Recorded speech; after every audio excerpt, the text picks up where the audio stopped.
All right. Good evening and welcome, everyone. Thank you so much for tuning in to this, what I hope is going to be a very interesting live discussion. Please remember to like and share and subscribe so we can spread the word. This is going to be an interesting conversation on a very, very topical subject in Jamaica right now. Most of you know that, Jamaica has a two-party system, and those who currently occupy the Parliament of Jamaica as government and opposition are once again engaged in another divisive, distracting, and deceptive exchange. This time it's about dual citizenship. And I'm kind of phrasing it around the idea of a dual citizen as a prime minister. As usual, the hypocrisy is thick, very thick, and the unproductive chatter is loud as both sides trade insults and accusations and counter accusations to make their own case to the Jamaican people as they seek to, form the next government. Tonight we'll step back a bit though, and take a look at the bigger picture, the real issue. What is it that's really happening in Jamaica? And as usual, I'm going to offer to you the UIC solution to the problem. As you know, the UIC is known as the Education Party, and we pride ourselves on always looking for and finding solutions to help us as a nation to navigate the challenges of nationhood. The days of my leader Barnia, you might remember those days when they used to argue and one party would say my leader Barnia, and they have a song around that and trying to get us to feel patriotic around my leader Barnia versus your leader Nabania. And you've heard slogans like Black Man Time Now, which is to play on the whole racial divide and the lighter skin and the darker skin. Then you had a period of Woman Time Now, where, in order to get your edge in the political game, you play on the woman factor, you put a woman as your president for your party, and you push that and see if you can get a win. Then you had another time when it's young people time now, you find a prime minister or a prime minister subject who is born after 1962, when you say young people time now. So they're always trying to find their edge. So this time is no different than before. But I'm suggesting that we must give way to the one Jamaica time now, the good governance time now, the time to unite, the time to liberate, the time to empower our people, to enrich our economy. And so to help me with our discussion tonight, I've invited a number of persons from across the diaspora and locally here in Jamaica to look at the topic and to examine it closely and see if we can find some common ground. And most importantly, if we can make the discussion a little bit more productive than what it has been so far. So I'm going to welcome our panelists and ask them to each introduce themselves. 30 seconds, tell us a little about themselves, their name, their location, and just about anything they feel like saying to us. So who will want to go first? Let's see. Let's start with the females on the call. Empress, Zaria, you want to go first? Tell us a little about yourself. Yes, thank you. And good evening. My 30 seconds is I'm Empress Zaria, aka Karen. And I'm coming to you from Montego Bay right now. Recent returnee from the US, Florida, Central Florida, the Ocala area. And so just coming back and wanting to get involved in our government. And I'm happy to be able to be a part of this discussion. Wonderful. Good to have you on, Miss Empress Zaria. Lovely name, by the way. And I like the flag in the background. What does that represent? Oh my, wow. That's, a big part of our Jamaican culture is His Majesty Haile Selassie. And the flag represents the Ethiopian flag from which he hailed. And established himself and something for us here in the diaspora for such a time as this, when we need some economic solidarity. And so I'm happy to engage in this area of conversation in terms of where we are as a people. And wonderful.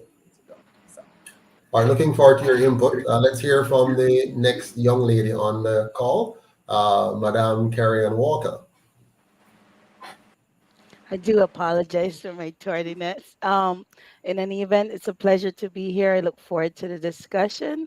I think I may have a lot to contribute as well because it's a very interesting topic. Excellent. And Um, where are you calling in from, Carrie? I'm calling in from Brampton, Ontario, Canada, and again, a diasporan, came here closely 40 years ago, but I've always been recognizing Jamaican as my number one home in every sense of the way. And again, feeling as though, although I'm in Canada, Canada is a sanctuary, and I've always felt like an outsider. Really, it's never really home, but home is where the heart belongs, and my birth land is my home.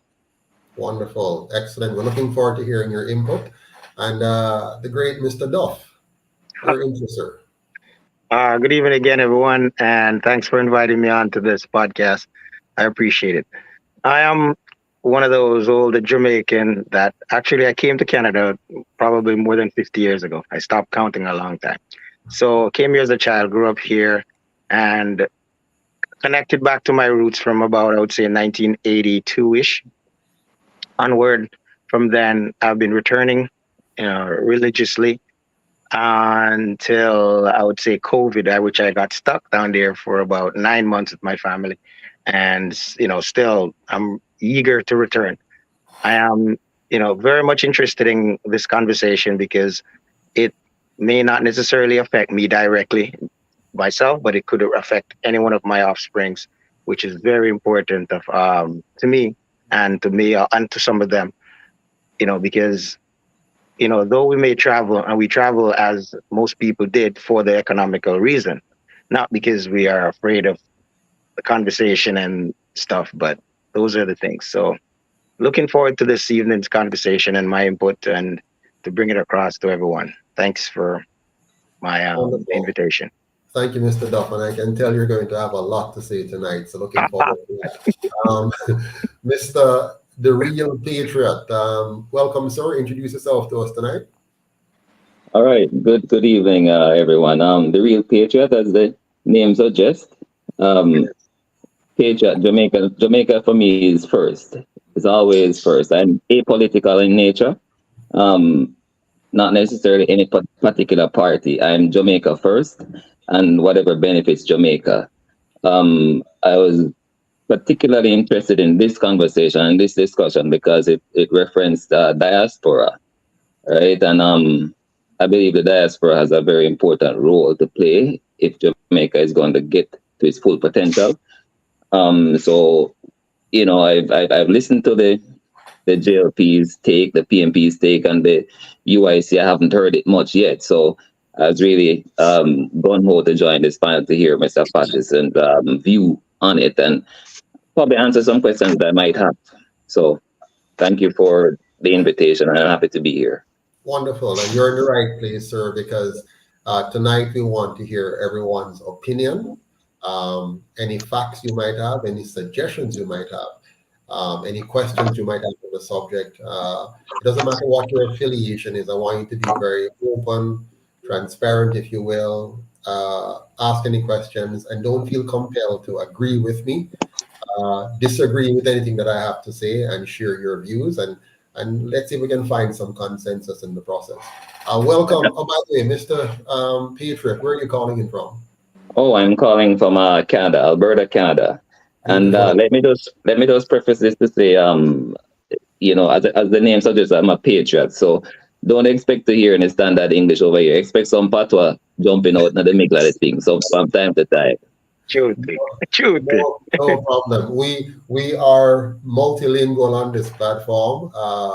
We welcome English, Patois, Spanish, French, you name it. The problem is some people might not understand you whether you're speaking French or Spanish, but we shall do our best to communicate as Jamaicans. Mr. Glenn Bishop, where are you calling in from, sir? And tell us a little about yourself.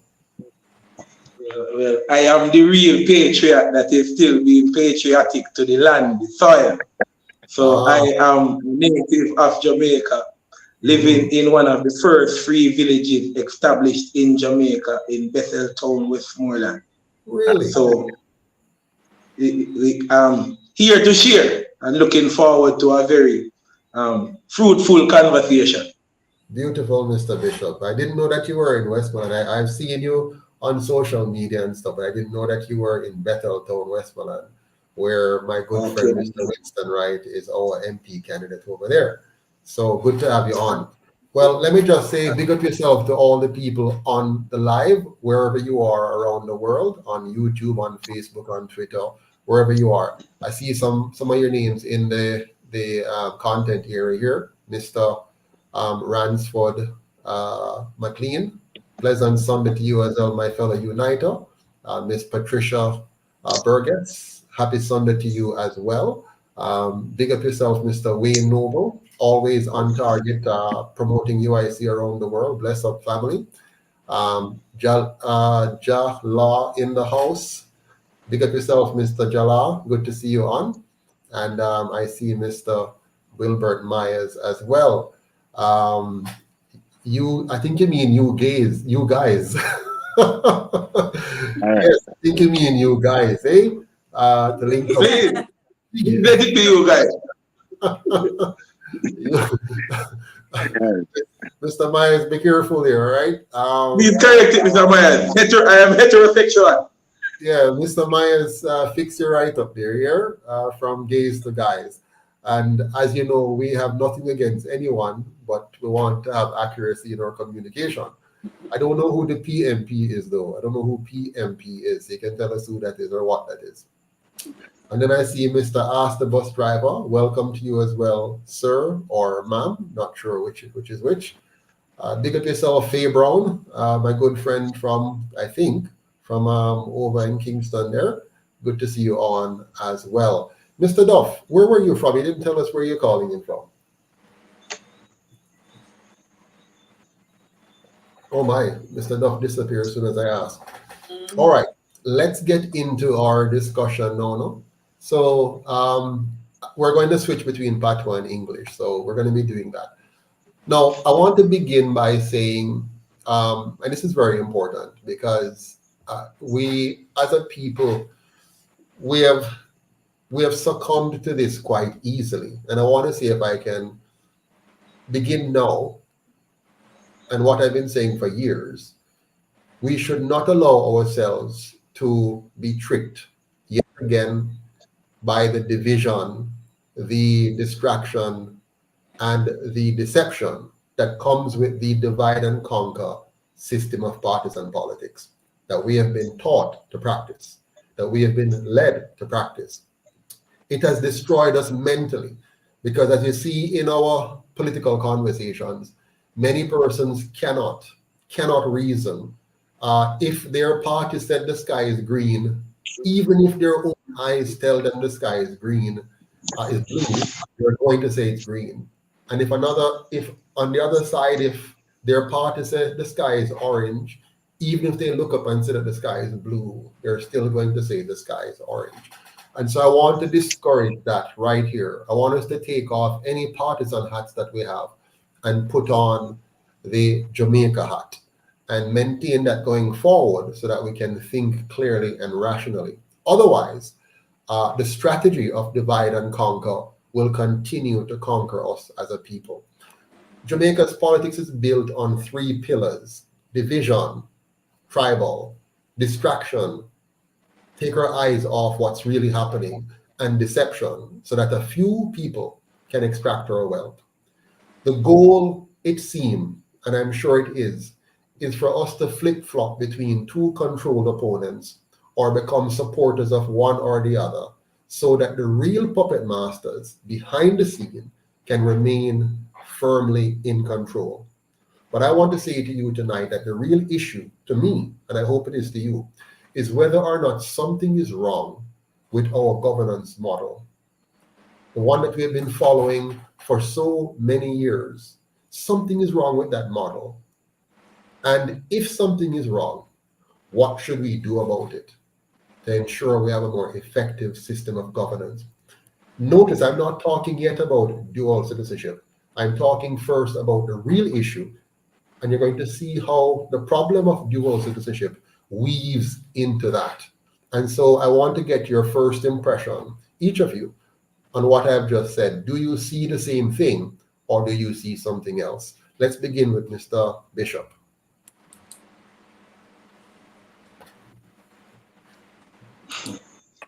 All right.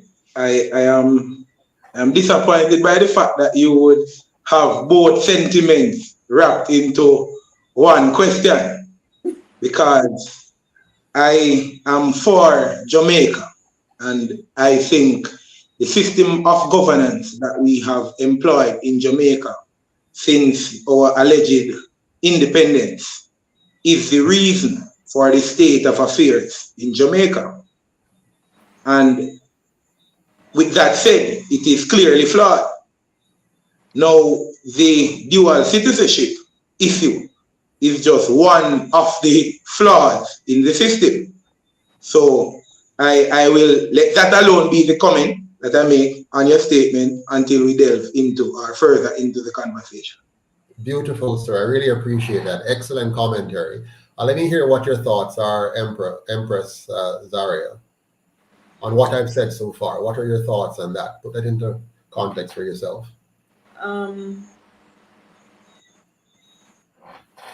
The model of politics that you have described is very obvious. From obviously, I mean, I'm not sure if everyone on the island's perspective, but it's very clear to those of us who have at least left the island and seen something that would give us an idea of what good governance at least should look like. Although it's not practiced, we have this idea, so that it hit me in the face as soon as I came in and wanted to return to Jamaica and wanted to get involved, and just not being able to find any sensible way of doing that, because to me there was no avenue to even engage with the government. Everything is just kind of happening without the engagement of the people.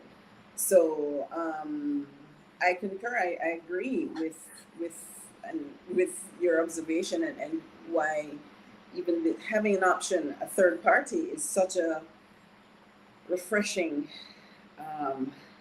It's like I can breathe a little bit now, knowing that this is here. So I just wanted to commend you for taking the effort, time, and energy to put this together. And I've been on this trot for less time than you have, and I already feel beat up. You know, just trying to get internet and getting my passport through the normal channels was just, it's abusive. I can imagine people just living under these conditions, where unless you're greasing a pond, you can't get things done. You know, it's very restrictive. It's very limiting, and I can see the suffering of our people, and there is no escape. So, when we're talking about dual citizenship, you may be surprised at what my perspective is on that. Well, we're coming to that. We're coming to it.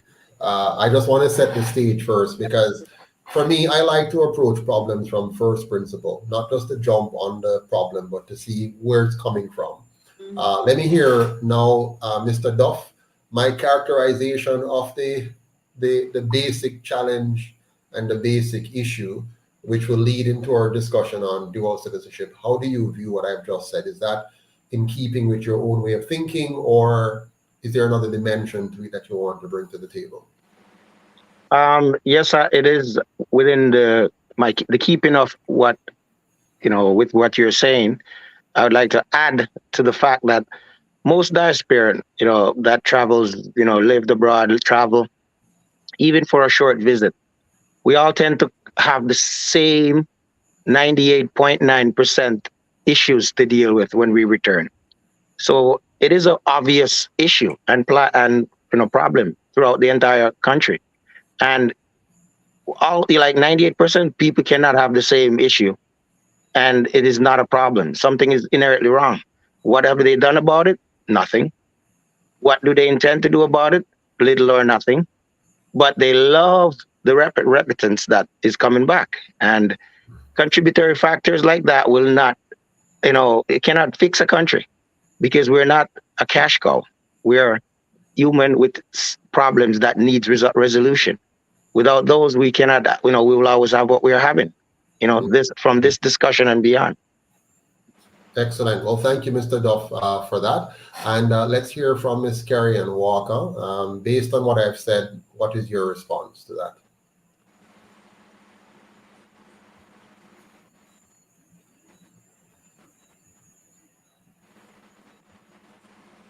Can you hear Ms. Walker? Oh, we can't hear you because you're muted. Okay, so it looked like her microphone is not coming on there. All right, well, let's take a little commercial break now. You want to take a little commercial break? We're going to talk about today's sponsor. So our sponsor for today is Be Sweet Jamaica. Can you see that? Be Sweet Jamaica. And by way of full disclosure, this is my company that actually produces honey. And I'm told I need to put up a sponsorship since we're sponsoring this particular one. So our sponsor is Charlotte's Be Sweet Jamaican Honey. It's real, pure, raw, organic honey, straight from the hive to the bottle. No additives, no preservatives, no heating or processing, just 100% pure, raw, organic honey delivered around the world to our local and loyal customers and international customers in USA, UK, Canada, France, Cayman, Barbados, and Jamaica. Go to besweetjamaica.com to order yours today.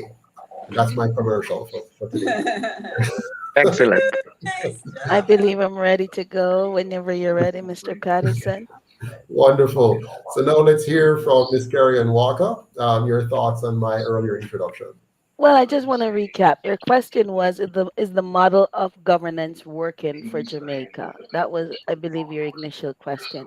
Yes. And my response to that is, firstly, Jamaica by land is a very rich and resourceful island. It's we are blessed infinitely with food, water, you name it. So the question goes to, are the Jamaican people thriving? And if what is happening to Jamaicans abroad and at home that is making it difficult for them to prosper economically, and that will speak to the model, because the land has given us lots of blessings. So why are we not using our resources to do better? Speaks to our leaders, those who are in power and authority. What are their decisions and how it's impacting Jamaicans as a whole? Wonderful. I just have to tell somebody to mute your mic because I'm getting a feedback coming in from someone. Not too sure who it is. So please mute your mic if you're not speaking. All right. Thank you for that, Ms. Walker. Quite a important mouthful there that we have to digest a bit. Mr. Patriot, what are your thoughts? Well, for the question, if we think Jamaica is achieving our full potential, definitely not. And that's evident by looking at other countries who have got independence later than us or a little bit earlier than us and seem to be doing better. I don't think I constantly hear you mention Singapore from time to time, but I don't even want to go as far as Singapore, because it's like Singapore is like light years ahead of us. I'd probably just say the Caribbean. I don't think we're anywhere to be proud of when we stack up against some of our Caribbean neighbors. And Jamaica is so rich with talent. We have runners. We seem to strive in like athletics and all that type of stuff, but we need to strive more economically. I think that's where we fall down, and I think a lot of it has to do with governance, as you mentioned. Governance is very important, and I think one of the reasons is that I don't think our best and our brightest are engaged in the process of governance, because we have a lot of brain drain because of the diaspora thingy, And hence, one of my main thing is we need all Jamaicans to make Jamaica what it should be. We can't have 20% of Jamaicans participating to put Jamaica on the map as it should be, or as bright as it should be on the map. We need the participation of 100% Jamaicans. So that's where I take it. Thank you. I'm going to use what you have said to kind of segue into the next part of our discussion here. At the heart of our system problem, to me, is the origin, listen carefully, the origin, the design, and the effect of the so-called constitution. And I say so-called because Jamaica doesn't really have a constitution. We have what is called an order in council, which is like an order from the British monarchy, which our leaders have accepted and implemented and so on.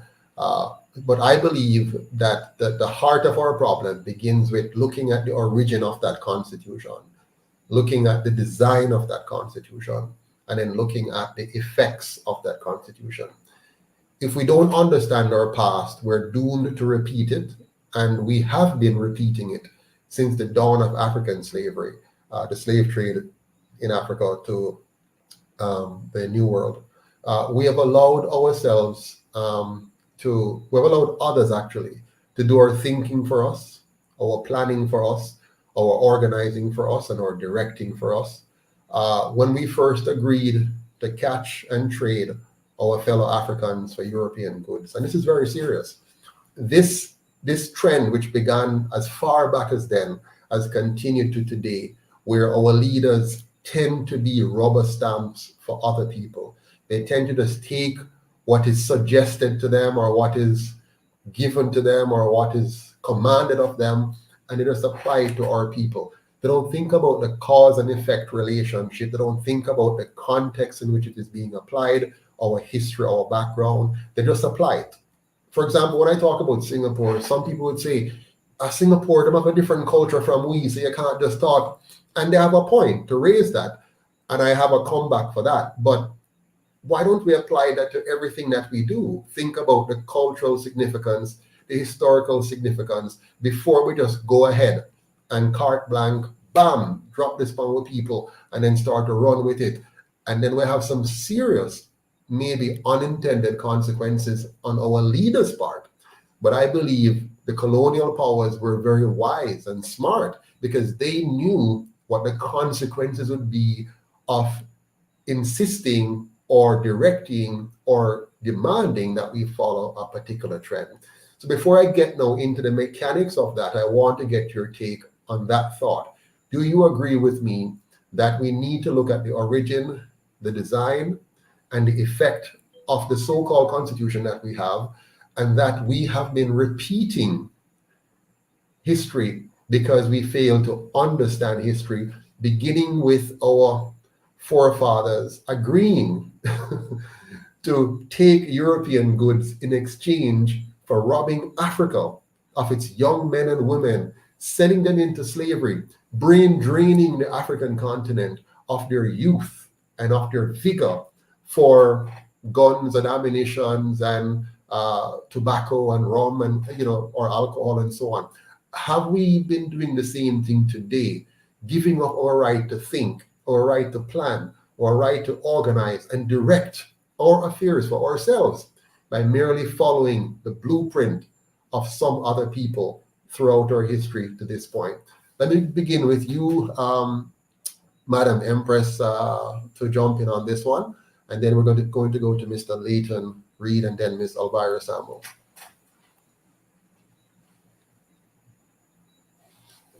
Unmute your mic for me, please.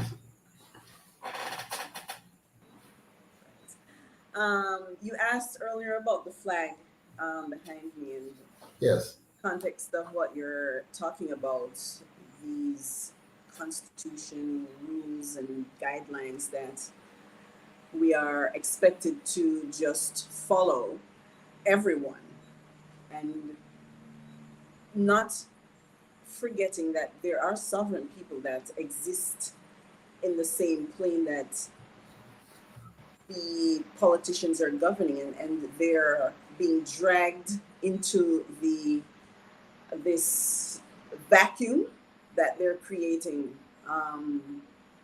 by just taking what is given and just applying it across the board to everyone without having any, feedback. And we're seeing the impact and consequence of that on our economy. The sovereign people, when you think about the Rastafarians, for example, if we were consider branding, the concept of Rastafari is there's very few things that are made within that culture that benefits that culture. Everyone else benefits from the use of His Majesty's name, the colors of the Ethiopian flag, and none of it is returned to the Ethiopian Coptic Church or the Ethiopian Federation. And so when these entities are dragged into the format of this constitution that doesn't benefit anyone but the colonialists, then we'll continue be forever at the mercy of the world and unable to kind of pull ourselves back up. Yeah. So, in fact, you'll see most of our things being made in China that we sell in our craft markets and stores. But let me hear from Mr. Leighton Reed now. Mr. Reed, your thoughts. Mr. Reed, unmute your mic, okay? Or it's Miller. Is it Leighton Miller? Yeah. I'm having a big. It's like I'm not hearing anything. I'm not hearing anything. Oh, I'm so sorry. I have a bad feed and we just come home. So may I try to sort it out for say if it's the Wi-Fi or I need to kind of reset the phone or what. But I'm not. All right, no problem, man. Go work on it. Yeah, work on it. Sorry no problem. Oh, sorry about Ms. Samuels. Mrs. Samuels, your thoughts. Greetings all. Mm-hmm. Can you hear me? Loud and clear. Okay. Greetings all to everyone. Well,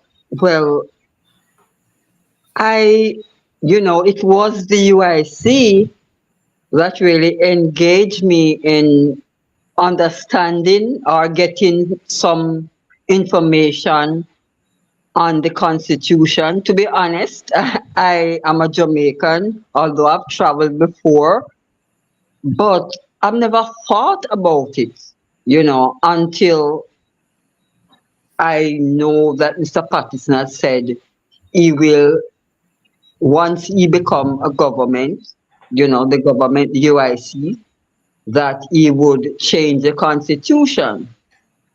And then when I started taking a keener look, I realized how much we are confused. Most of the things, how they wrote the Constitution, it will confuse people. So I would say that the Constitution is there to mislead us and to, cause contradiction, and it is not written for the benefit of Jamaicans on a whole. It's not beneficial for the people in the diaspora. It was made, yes, Jamaicans are leaving the island and they want to come back home, but on the other hand, the Constitution is not entertaining them. It is just a bit of confusion. These are my few words right now. Thank you so much, Mrs. Samuels. Anyone want to jump in now and just say something before I move on to the next part of our conversation? Anyone? Go ahead, Mr. Bishop. Unmute your mic here so we can hear you. Yes.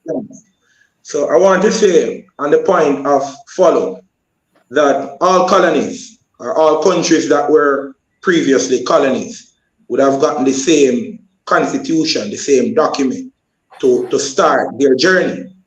Now it is the people of America that made the respective amendments to the same framework constitution that we got. And that's how you'll hear them talk about the first, the second amendment. And these amendments are pivotal in highlighting the different direction that a country that decided to move firmly away from their colonial masters would have navigated, in contrast to a country like Jamaica that was still serving and is still serving colonial masters instead of the interest of the people of Jamaica. So I want to make that distinction, that the problem cannot be the document that we started out with, even though it might be flawed because of time and maybe the amendments that our so-called leaders have made to that provisional constitution that we all got. I think even though it is the people that should squarely take the blame for the direction that our leaders are being allowed to take the country in their push to follow other societies. I'll take quickly, for example, the NIDS bill. When you look at something as a digital framework, and you look at the ecosystem surrounding it, we can use the financial system that we have now to make a contrast or to parallel what is going on. America spent time and they spent money on their military to ensure that they were the world power before they made the switch from the gold standard to what we have now, the fiat currency money standard, where the American dollar is the benchmark. They would have created the framework first to ensure that as soon as the countries of the world sign on to this policy and start accepting the dollar as the benchmark unit of purchase for goods internationally, they would come out on top. Now, when you look at this digital push now, America has done the same thing. They have done the same thing. They have spent years developing the internet framework to ensure that all of the internet, or maybe 80 to 90% of what we are calling today the internet, is owned by American companies. So when you move to this digital push, and this everything should be digital and on computers, these computers will have to be programmed. The software, the apps that we are using, they will have to be developed to see the need of the populace. Now, when we follow a country that spent years investing into this framework, and we are saying we are going to follow them and let all of our country follow this framework, we have to understand that we are allowing the colonization or the recolonization of our citizens based on this framework. So I think... Hold on. I want us to deal with, you have raised a number of points here, some which I believe are accurate and some which I believe are not accurate. But I want us to not miss it because you're giving us so much to digest. First thing, you said that the Jamaican Constitution is not the problem, and you explain how other countries got the same constitution, not America, but others got the same constitution, and they have changed it. You're correct in the latter.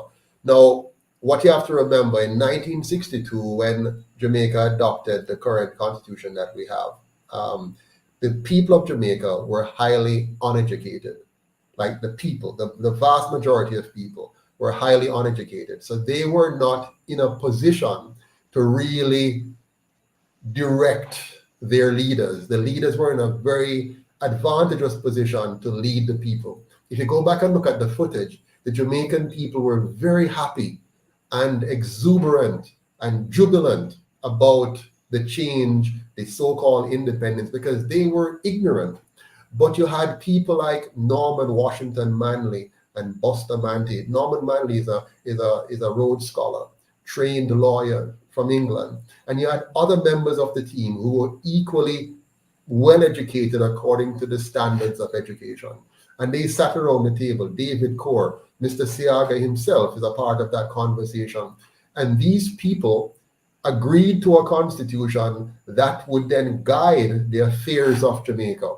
Now, if you compare what happened with Singapore, because Mr. Patriot, I love to talk about Singapore. Singapore got the same template.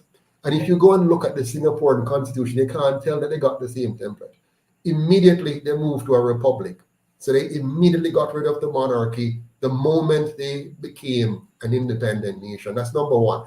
Because the monarchy even if it's titular or symbolic, it is also mentally impactful. When you start your new country with a foreigner as your head of state, a white woman as your head of state for a largely black nation, the psychological impact is profound. And when they came to Jamaica and they landed and they walked on the red carpet and our leaders bowed to them and welcomed them into our parliament and put them to sit at the head of the parliament and carry the mace and put before them and say, you guys are Lord and gods and governors by their actions. This set the frame and tone for the rest of the Jamaican people who were largely uneducated, mostly illiterate, unconcerned and unaware about what governance really mean. All they thought about was that we're now getting independence without even understanding what being independent meant.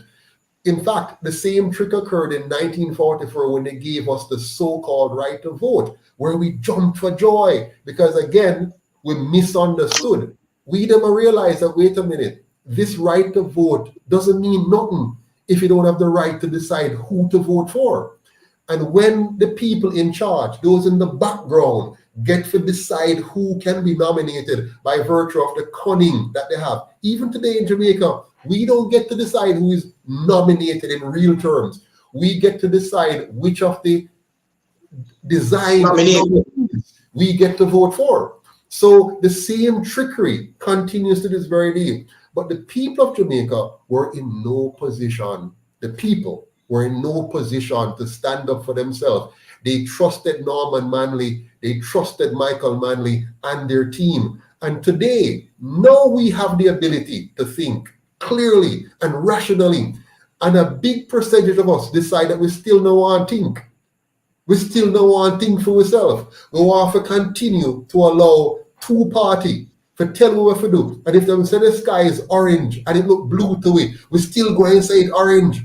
And if they say the sky is green and it look blue to it, we still go and say green because we have been mentally damaged to the point where we can no longer think and reason for ourselves, even though you have PhD people that do that, masters people that do that, lawyers that do that, doctors that do that, engineers that do that.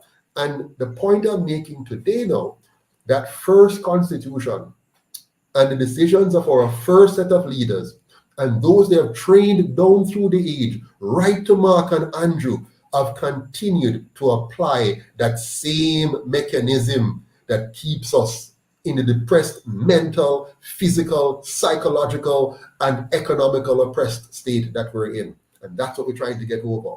But good points. When I come back to you quickly, anybody want to jump on something that Mr. Bishop said? Go ahead, Mr. Patriot. Yeah, so I want to agree with some of what Mr. Bishop had said and some of what you had said, Mr. President. And I'll call you Mr. President because I definitely see you as one of Jamaica's leaders in the future. So I'll comfortable calling you Mr. President. I agree with Mr. Bishop that the Constitution is not the problem per se, right? The Constitution is a moving document. A lot of people, a lot of countries got that same Constitution and they amend as they go along. I think the real problem is corruption. Because even if Jesus come write the Constitution and we have the corruption, it's still not going to work.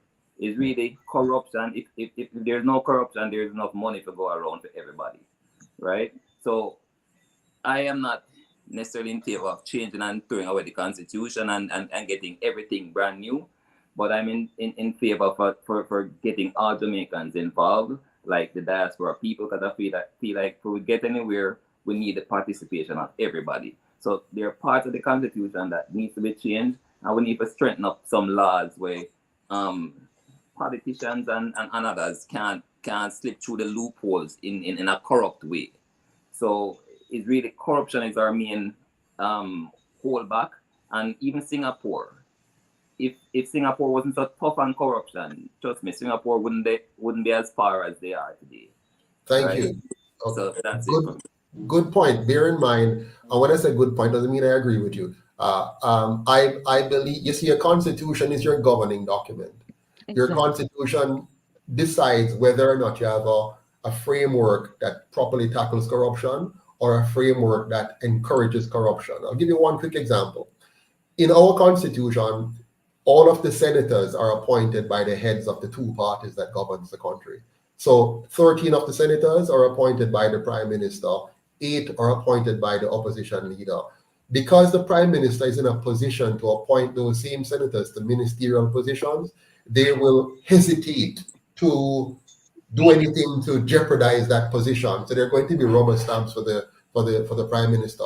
On top of that, the prime minister, the sitting prime minister here, even tried to go further by getting them to sign undated resignation letters, so that, because when you appoint a senator, you can't remove them until the term is up, okay? So what he wanted to do is to make sure, on top of the weak constitution we have, he gave them a letter to sign to say, I resign, and all he has to do is to date it.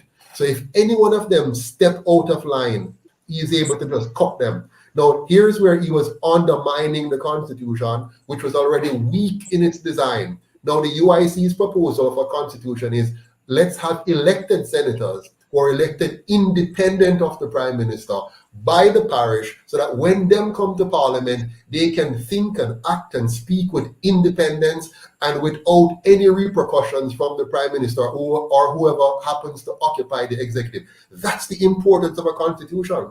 On the ministerial side, the way a minister is appointed under the current constitution is that the prime minister, again, gets to appoint any one of his MPs to be a minister. So it means every MP, even though they're supposed to have been elected to represent their constituencies, are not really representing their constituencies. A, they're representing the party. Prime Minister. B, they're representing the people who fund them and their party. And C, they're afraid to talk out, because if they do, they won't get appointed to a ministerial position. So they're afraid. So the prime minister now have control over the House of Representatives because he commands the majority, and he has control over the Senate. Both houses he has full control over. That's a weak constitution and a corrupt constitution by design. And we have to understand the mechanism there and mash them down, or them go and mash we up, as they have done.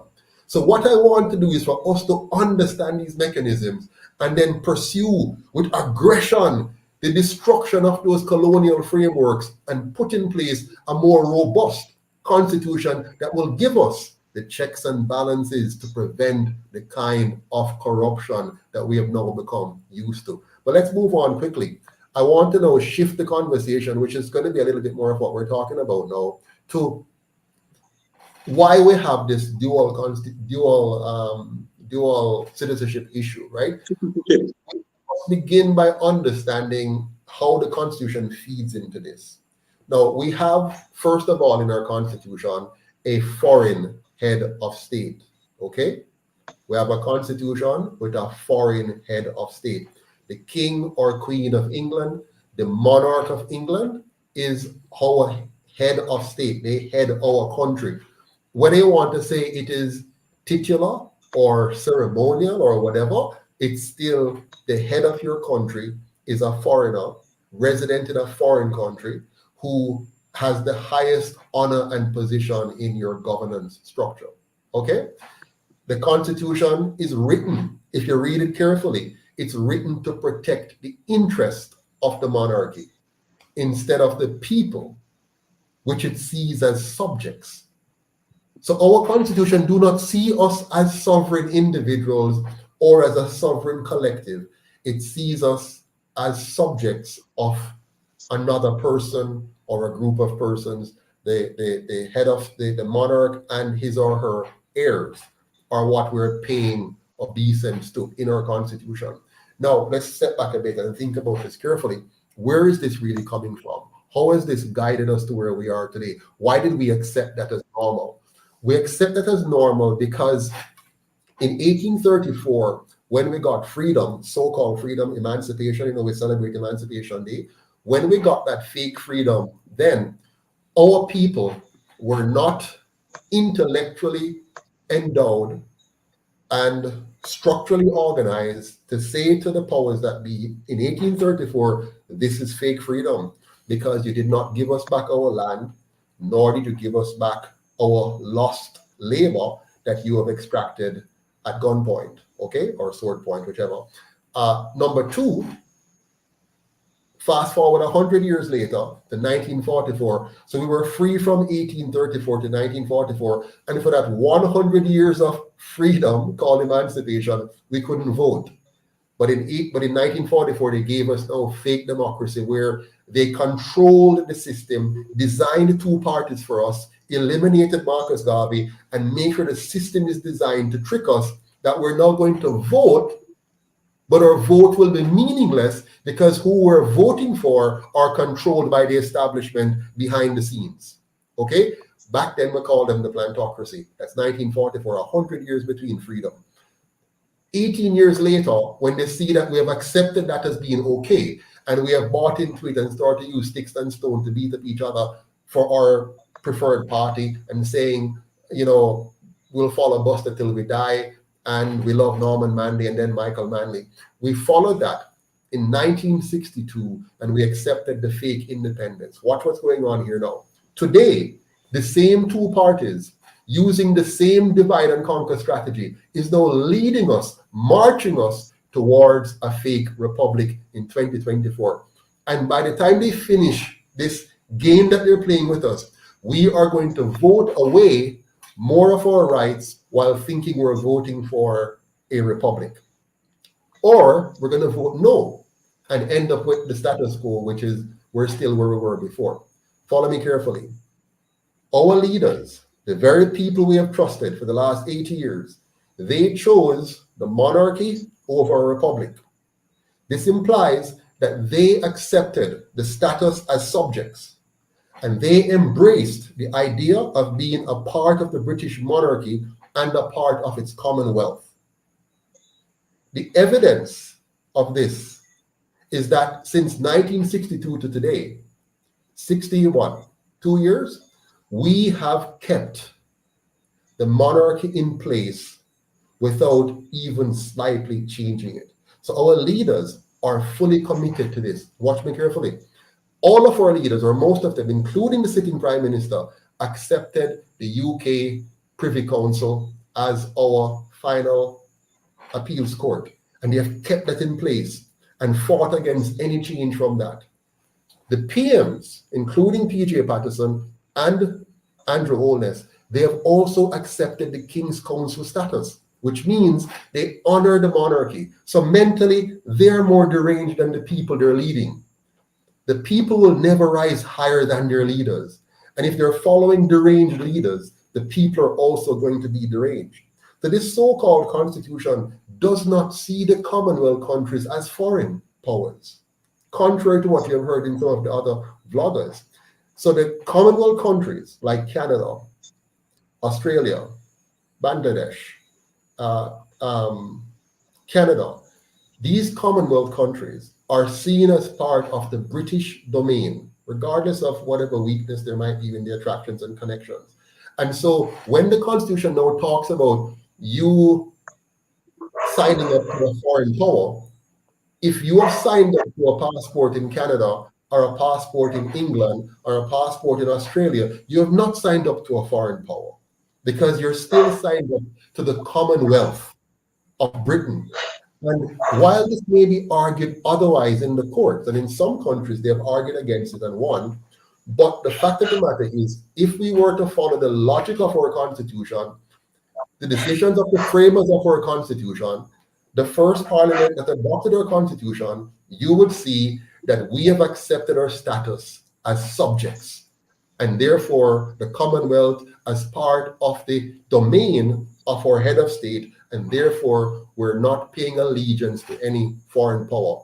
The only deciding factor, therefore, on your dual citizenship status and your ability to participate in their governance system and run for office or whatever the case may be, is how long you have been resident in the country that you're trying to run for. So if you go to England, if you as a Jamaican go to England with your Jamaican citizenship as well as your British one, you can run for office if you're there the required number of days. The same for Canada and many other Commonwealth countries. Some have now upgraded their constitution, but I know we think the constitution doesn't matter, but here's how it matters, because it sets the framework. And the question is, why have our leaders accepted this for the last 62 years? Why have they been party to the system of the last 80 years? Why have they not educated the people to what has really been happening to them since 1834? For example, why have they continued to withhold the land from the people? My question to you all, do you now see why this constitution in its very foundation is bad for Jamaica and is the problem we're faced with as a Jamaican people? Your thoughts. Let's begin with Mr. Duff, please. Yes, been itching to say something, but finally get the chance to. Anyway, really and truly, there are a couple of messages that was broadcast by Mr. Glenn Bishop and the Real Patriot, so forth, that I'm going to disagree with there regarding the population of Jamaica. If you don't educate the people, you can't expect them to understand the current rules or the laws. I personally migrated to Canada as a child. And if I never understood the laws of this country, I'm telling you, I would have been in worse condition based on my skin color. And that's a fact, because I was already a target just by choice of country where I born in. So if I didn't understand the rules and how to function here, I definitely would not end up where I am today. So that shows me understanding or knowledge of the place or the laws and the rules or education or the constitution is very important. So one of the reasons or the tools that they've used to distract or subdue and suppress the population of Jamaica is the knowledge. And if the knowledge is not there, no matter how hard and how many changes you can do to the constitution, and you don't understand what is currently going on, you will not be able to get the benefit out of it. Yes, I agree with some of these questions and stuff.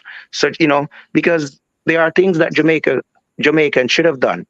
The leadership is not the only issue, because when the leadership was presented with the constitutional accords and all these, from in 62 or so forth, they themselves perhaps weren't even knowledge. And it's been proven in history. If you go to a lot of texts, when the Europeans travel the world, they did travel the world, and they go to countries where they know they can manipulate and easily influence for their benefit. And that is currently going, and it goes on right up to today, including our educational system.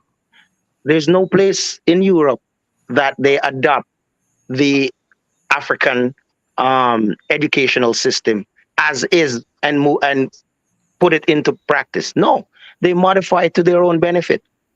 And that is a fact. There's no country at all, even though we know where the history and where the foundation of these things are coming from. So it is, yes, it is not an excuse that Jamaican were, because of lack, we were lacking in knowledge and understanding why we are in the condition we are. Yes, but also they have a systematic tools that can oppress and hold and withheld from the population. That's it. All right. Anybody else want to jump in? Just open your mic. Right. Go ahead. Yeah. I would like to ask. I understand, Mr. Patterson, how you started in the past, where it was the Commonwealth of Nations, of British nations. So all of those nations colonized by the British Empire, to make that empire more prosperous. And if we as a nation, when we were being given this so-called independence, we were left to fund our own bill or fund our own debt as a country or fund our own development. The land point is also an important point. Now, if we are a country that is expected to carry our own weight internationally, then I do not think that any association with other Commonwealth countries should be more important than the country's interest to provide for that country's own benefit or for its citizens. Now, if you can tell me one benefit that Jamaica will gain by allowing a member of any parliament, at any sector of government, to be allowed to leave Jamaica after serving any amount of time, then that benefit alone would make me concede my point. But there is no benefit that Jamaica can gain by creating a framework that allows someone to be elected in Jamaica to serve in government or in any capacity in the country, supposedly for the nation's interest, and that person is also a citizen of a foreign land. The truth is, you must have vested interest in the product for you to, for anybody to take you serious in your intention to do what it takes for the benefit of that place, that business. Can I interrupt you for 1 second? I want that point to be heard, and I want us to debate that point. But we're not reached there yet. So I'm going to hold it, just hold it a little bit. I know you're ready to let it go, but just hold it a little bit. I'm going to come back to it because it's a very important point. Any point on what I've said so far? I want to hear any rebuttals to what I haven't yet dealt with the dual citizenship as a, the way you're talking about it. We're going to get this yet. But any other points on what I've said before? Well, I want to hear any feedback on that, any questions, concerns. Yeah. Go ahead, Ms. Walker. Sorry, I just want to say that when you look at the Canadian Constitution, and I'm pretty sure it's the same for the Jamaican Constitution, the Constitution is the highest law in the land. That means every policy, procedure, every action is derived strictly from the Constitution. That's the importance of the Constitution. When citizens are lost, it's because they're not familiar with the Constitution and the acts, and the government tend to abuse people's ignorance of the Constitution. So it's very important.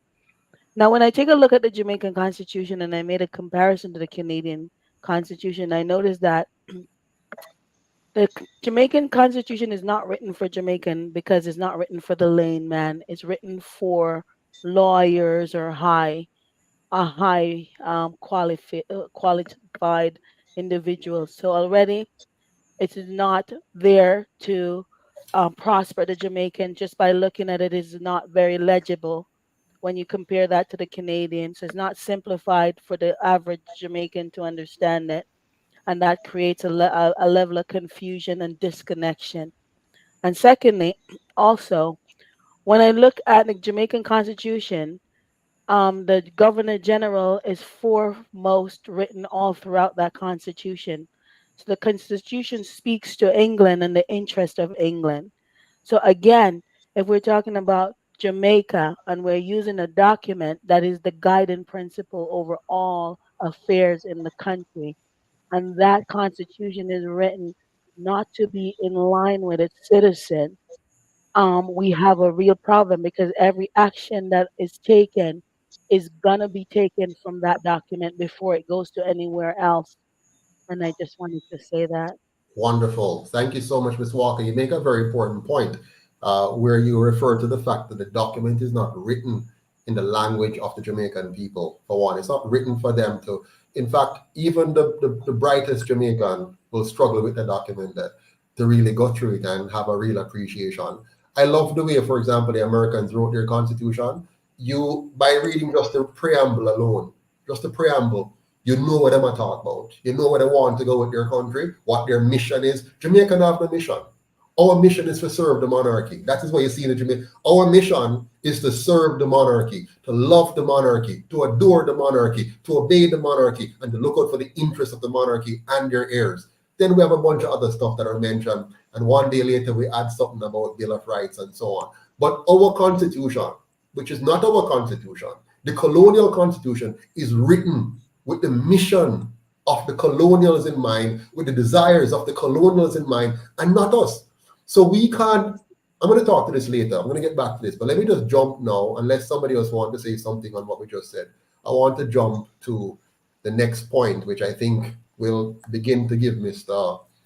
Bishop the opportunity that he needs to jump into some areas. Now, given that our so-called constitution was not truly written by us or for us to further our cause as individuals and as a collective, I believe without a shadow of a doubt that it must be replaced not tinkered with, not edited, not reformed. The entire thing is wrong. So you have to start with the premise of why Jamaica, what Jamaica, where Jamaica, who Jamaica. Its entire basis and foundation is flawed. And the impact of that has been devastating and destructive to this very day. Even the kind of conversation you see our leaders have.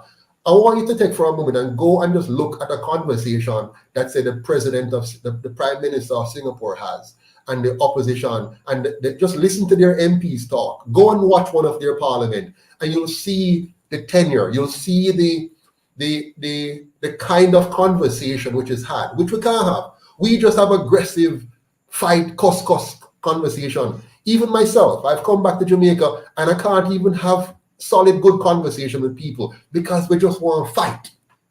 My party, this, that. We don't want to have a civil, decent, orderly, intellectual conversation that talks about cause and effect. How do we move from here to here? Not who did do this when, and when my party didn't power this, and when. We have to stop this, people. And so my thought process on this, and I could be wrong, and you can correct me, is that the basis is wrong, the foundation is wrong, and the impact has been devastating and destructive. We must scrap it, we must rip it up, we must abolish it, we must completely 100% replace it with a Jamaican constitution.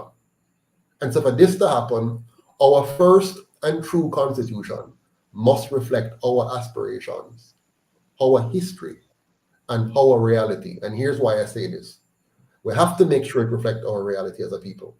And one such reality is that we are a nation robbed of more than half of its population by forced migration. Watch me now. Why we have to change this, why we have to replace this, why our first constitution must be designed to reflect not only our aspirations, which I don't think we have thought about. I have thought about it, but I don't think we as a nation have indulged in that. What they call reform right now is foolishness. Mickey Mouse, gameplay, distraction. We need to be talking about what is our real aspiration as a nation, as a people. And that discussion must be had in the context of our history and in the context of our present reality. One such reality, as I said before, is the fact that we have lost more than a half of our population to forced migration. Many of us, and arguably the best and brightest of us, have been forced to exile this country, as economic refugees in other countries due to 80 years of bad governance. We shouldn't then seek to design a system that punishes these economic refugees by asking them to give up the benefits of their dual citizenship, Mr. Bishop, but rather embrace them as full Jamaicans, even though they might have American, Canadian, British, German, Spanish, whatever it is, other citizenship. We cannot afford to punish them for something outside of their control. It's the very same people who brought in this constitution, who agreed with it, who enforced it, who've caused many, many Jamaicans to run away from this country. We must welcome the diaspora as an equal partner in our global family to help us reverse the brain drain in this country caused by this 80 years of JLP and PNP bad governance. We must remember. Point of information. Sure, go ahead.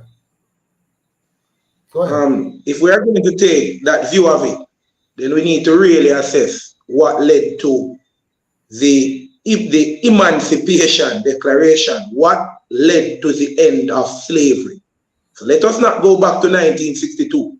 Let us go back to 1834, 1836, 1838. And the real reason for and there you will find the real reason for our constitution. It was the fight on the ground, fire, revolts, rebellion. That is what led to the constitution. The interest that the colonizers were gaining from the plantations in Jamaica was being burned. The profits were being burned by the persons here. Persons here living it that risked their life to burn these plantations made the British in their parliament realize that it was no longer profitable to maintain what was the status quo. To have the British House of Commons in Jamaica, where you have British lords ruling over the slave subjects in Jamaica for the financial benefit of the lords who were living abroad. Point taken, but hold on a second. Cannot be. Hold on. Cannot be. Let me finish this thought, and then you're going to see what you're saying, how it fits in perfectly. Let me finish the thought. I am one that must totally agree that if we never burn down some plantation, we'll get no changes. But if you're going to look at the past, you have to look at the complete past.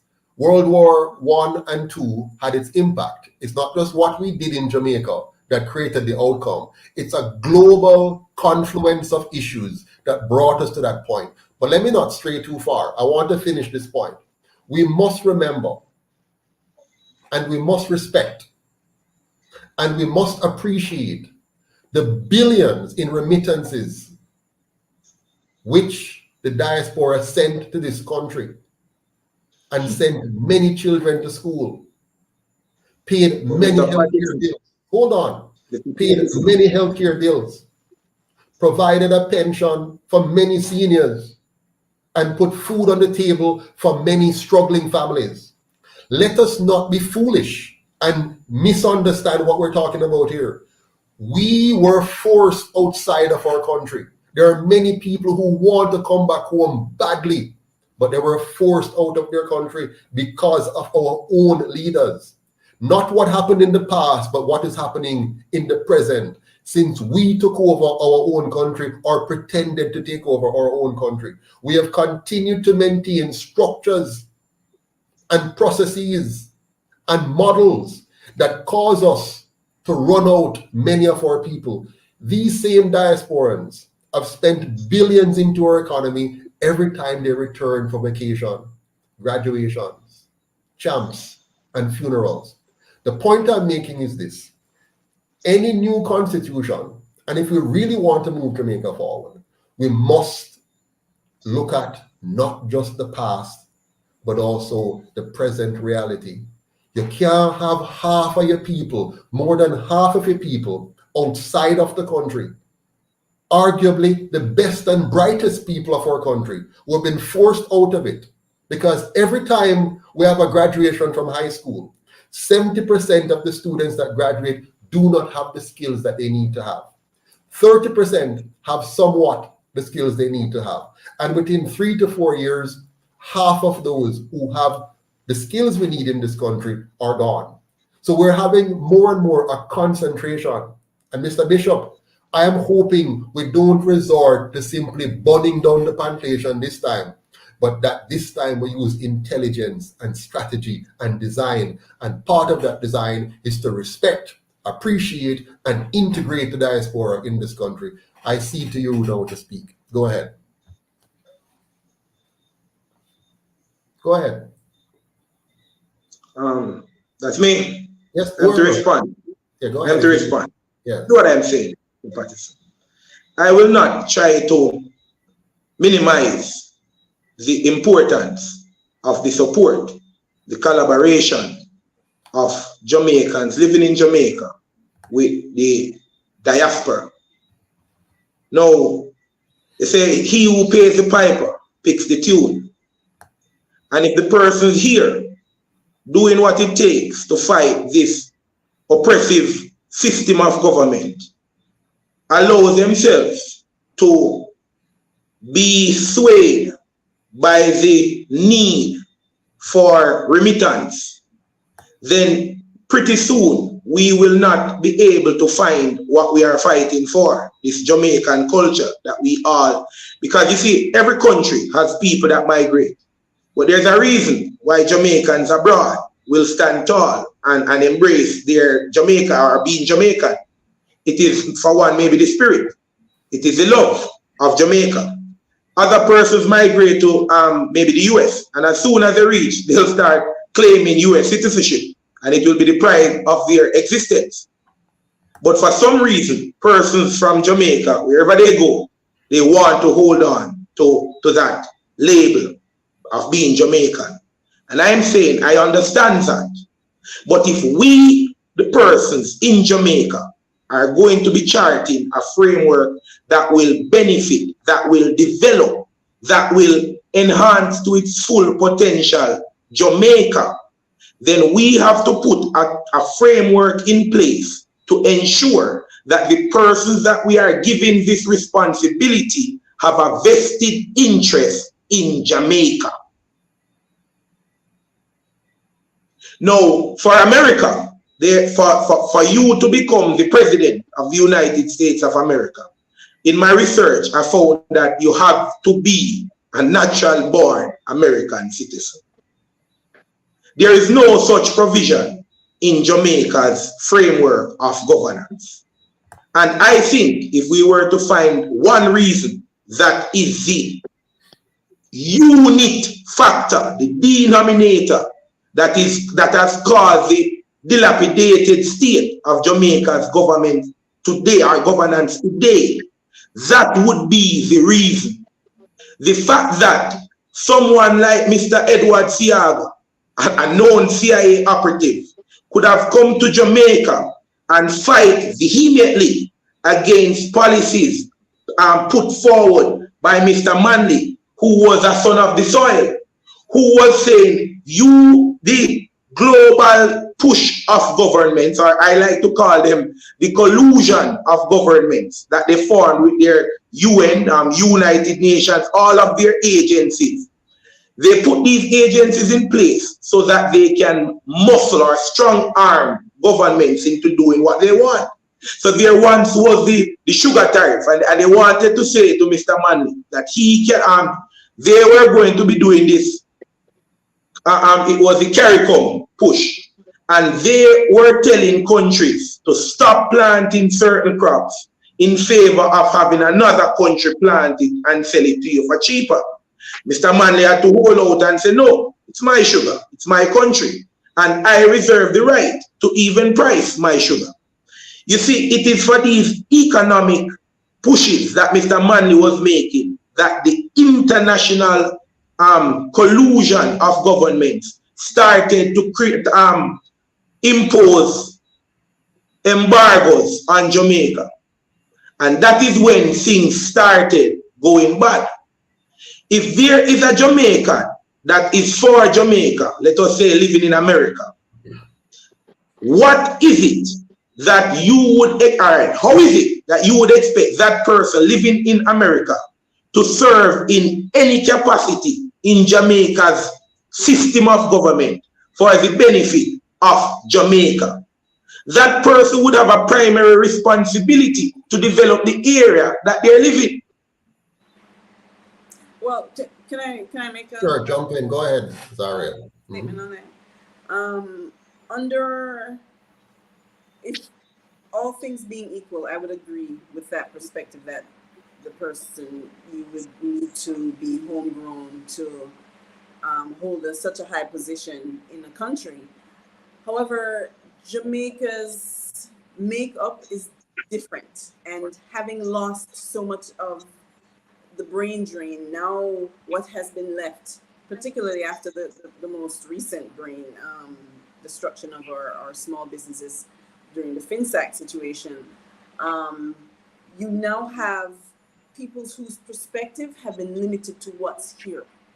Those of us in the diaspora who have had a different perspective, now you can look at and even guide in a more cohesive manner than what we currently have. And so under normal circumstances, yes, I believe that the person who is leading a nation should be homegrown. But in the situation where Jamaica is right now, it is almost imperative that those of us in the diaspora intervene on the behalf of Jamaicans, because what they are suffering and dealing with is something that they themselves can't come out of. Thank you. So Well said. that Well, we yeah. have I'm happy that we have an Hold on, Mr. Bishop. Hold your horses. Did you finish your thought, Ms. Empress? I just wanted to say I'm happy that you created an option for people who we can look outside of what the current framework at something else that we can design that is in the benefit of a new republic. Right. Thank you so much, Empress. Anyone else? Can I? Yes, I do. My ahead. input. Seems like Jamaica is suffering from a duality complex because Jamaica have at the head of Jamaica the British, the monarch. So already Jamaica has started off with its head being an outsider, a colonial power. Now we're talking about Jamaican citizens who are born and bred in Jamaica and have had to leave Jamaica. Returning to Jamaica with a wealth of knowledge and skills has contributed to the Jamaican economy vastly. What will Jamaica be today with this, if not for this migration of Jamaicans who are returnees, who are one of the challenges that many nations like the US, Canada, and Europe face is how much remittance is being leaving their country to go back to homelands.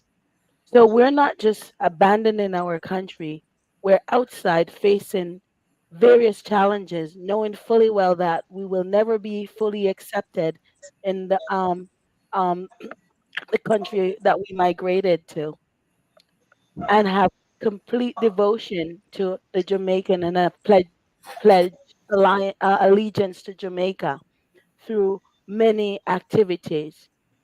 And so, make no mistake about it, we are full citizens of Jamaica, and that's not an option. And a government doesn't dictate who is and who is not. We are not partial Jamaicans because we leave Jamaica. In fact, if it's to be argued, we're contributing much more so intellectually, economically, politically. And if you must go back into the politics, you had Marcus Garvey and the PNP party. There was a group of diasporan that was heading the PNP People's political party, the People National Party. So we have always been intertwined. Now, why is it that Jamaicans feel comfortable accepting a colonial state that was responsible for the enslavement of Jamaican, but have a harder time seeing one of their own with all good intentions representing Jamaica as head of state? What's the complexity there? I don't understand that. All right, thank you very much, Ms. Walker. Any other thoughts from anyone else that want to? I'd like to Mr. Patterson, may I say something? May I say something, please? Okay, go ahead, Ms. Ambrose, and then Mr. Patriot. Okay. According to what Kerrian has said, listening to what is being said here in Jamaica by some people, they are saying, what if you are of a military age and there are so many wars going on around between the Commonwealth and America and whatever. What if you are of age and they want to, say you are the Prime Minister or an MP and they want to call you to come in and serve in that war? How, I don't know if Mr. Patterson have any word on that or anyone. How will that be worked out? Because once they call you and said, come in, we want you to go to whichever place, there's a war going on. How will that be? How will you address that, Mr. Patterson? Sure. There are many scenarios you can come up with concerning a dual citizen and what can come up. Many scenarios, and I love to look at scenarios because that's the way you build systems. You look at possible outcomes and so on. You have remote scenarios, and then you have likely scenarios. Then you look at responses. If anyone happens to have, let's say today, Canada is in a war, I'm a Canadian citizen, and they decide to call me up and say, I need to come and fight their war, for example. I have a decision to make, like anybody else. Let's say I am not a Canadian citizen, but Canada is involved in a war, and they said, we're involved. Does anybody want to volunteer? I could, if I'm not a Canadian, I could volunteer and they'd gladly take me up. In fact, Jamaica, during the Second World War, our first premier, Mr. Norman Manley, fought in the Second World War. Yeah. And he was proud of it. If you read his book, it's well laid out as one of his greatest achievements. So we can find scenarios, but what we should focus on is the reality. Here's the reality. If you decide to serve your country, Jamaica, and the people of Jamaica invest their wishes in you, invest their vote in you, you now have a decision to make. If you're faced with any kind of conflict, you can draw the line. And if you don't have that conflict, let's say you are not a dual citizen. There are many non-dual citizens who have sold out Jamaica. For example, it is our patriotic prime ministers who signed off on deals with our highways that gave the highway companies a deal that they can never lose as long as they're running this thing in Jamaica. It is our prime ministers who signed deals to destroy our cockpit country, our patriotic Jamaican prime ministers, Ubania, who make those decisions. As a matter of fact, many of the decisions reached by our patriotic Banya politicians have been detrimental to Jamaica, and primarily because they may have lacked the knowledge to negotiate effectively. I see them negotiating right now with China and many other countries, and I can see clear as day that they have not a clue what they're doing. All they see is the top line of the negotiation, how they're going to benefit immediately as a politician and as a government, but they have no understanding of the long-term implications of how it's going to affect their country. So this is my position. Let us take our eyes off what is fleeting and focus on the substance. Let me just bear with me for a second. I want to walk you through something here because I think this is critical. We need all 3 million of us at home, patriotic, Barnia, Livia, never left here. We need all 3 million. And by the way, that 3 million is diminishing for various reasons. We also need all 4 million Jamaicans abroad to join hands as one Jamaica, because the fact of the matter is we're stronger together. We started independence with a profitable Jamaica omnibus service. You remember that? That was our transportation system. We had that. Who built the JOS? Foreigners working with Jamaicans built a profitable Jamaica omnibus service, a profitable public transportation system killed by our leaders. We inherited a profitable Air Jamaica. Coming from the colonials and Jamaicans working together, we built Air Jamaica, and it was profitable until we take it over and kill it. We killed our airports, and now it's in the hands of foreigners. We killed our ferry, gone. We killed our rail service, gone. We killed our water system. All the major water reservoirs we have were built by the colonials and not by us. We killed our thriving agricultural industries, banana, coffee, cocoa, you name it. We killed it. We killed our growing manufacturing industry. You remember metal box? Remember we used to make the outlets and the switches right here in Jamaica. It's gone now, all of them gone. We've killed our manufacturing sector. We, the patriotic, Barnia and never left your politicians did that. We killed the good network of roads that we have by bringing in all forms of corruption to the point where now we have to give away our land to private companies from overseas to build our highways and double tax us to drive on our own highways. We did that. We lost and sold just about everything to to foreigners. It's better we have our own people with dual citizenship come here and help we than to have foreigners from our local leaders take away everything from we. It's a basic mathematics we have to look at here. We're mismanaging all of our assets.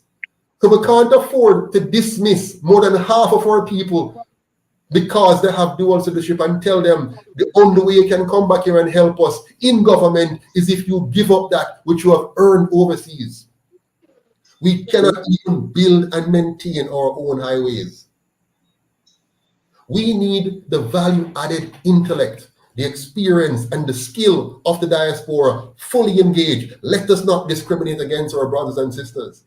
Let us work together to stamp out corruption, including vote buying. With the diaspora involved in the electoral process, you can't buy the diaspora because $3,000 and $5,000 can't buy members of the diaspora. They're bigger than that. Their income bigger than that. So we have to leverage this situation to broaden our governance model and make sure that we have a balancing effect. The first step in doing this is to give the diaspora equal voting rights with absentee ballots and the ability to run for any office as a dual citizens as long as they come back to Jamaica. Look at the long lineups at the embassies. Almost every Jamaican one left the country. Why? Why don't want to leave the country? Why you have long lines at the US embassy, long lines at the British, long lines at the Canadian embassy? Because the people want to leave.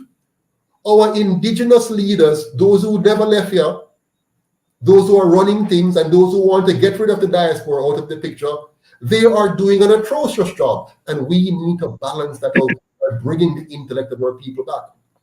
Don't allow bad mind to cause us to cut off our nose to spite our face. We need all hands on deck. Our population right now is declining. You go check it. For the first time in the history of Jamaica, our population is now declining. We're not growing. Singapore started out life with less than 2 million people. They have 6 million people now inhabiting the size of St. Thomas. We have less than 3 million people after the same number of years, more number of years than them as an independent country. Why?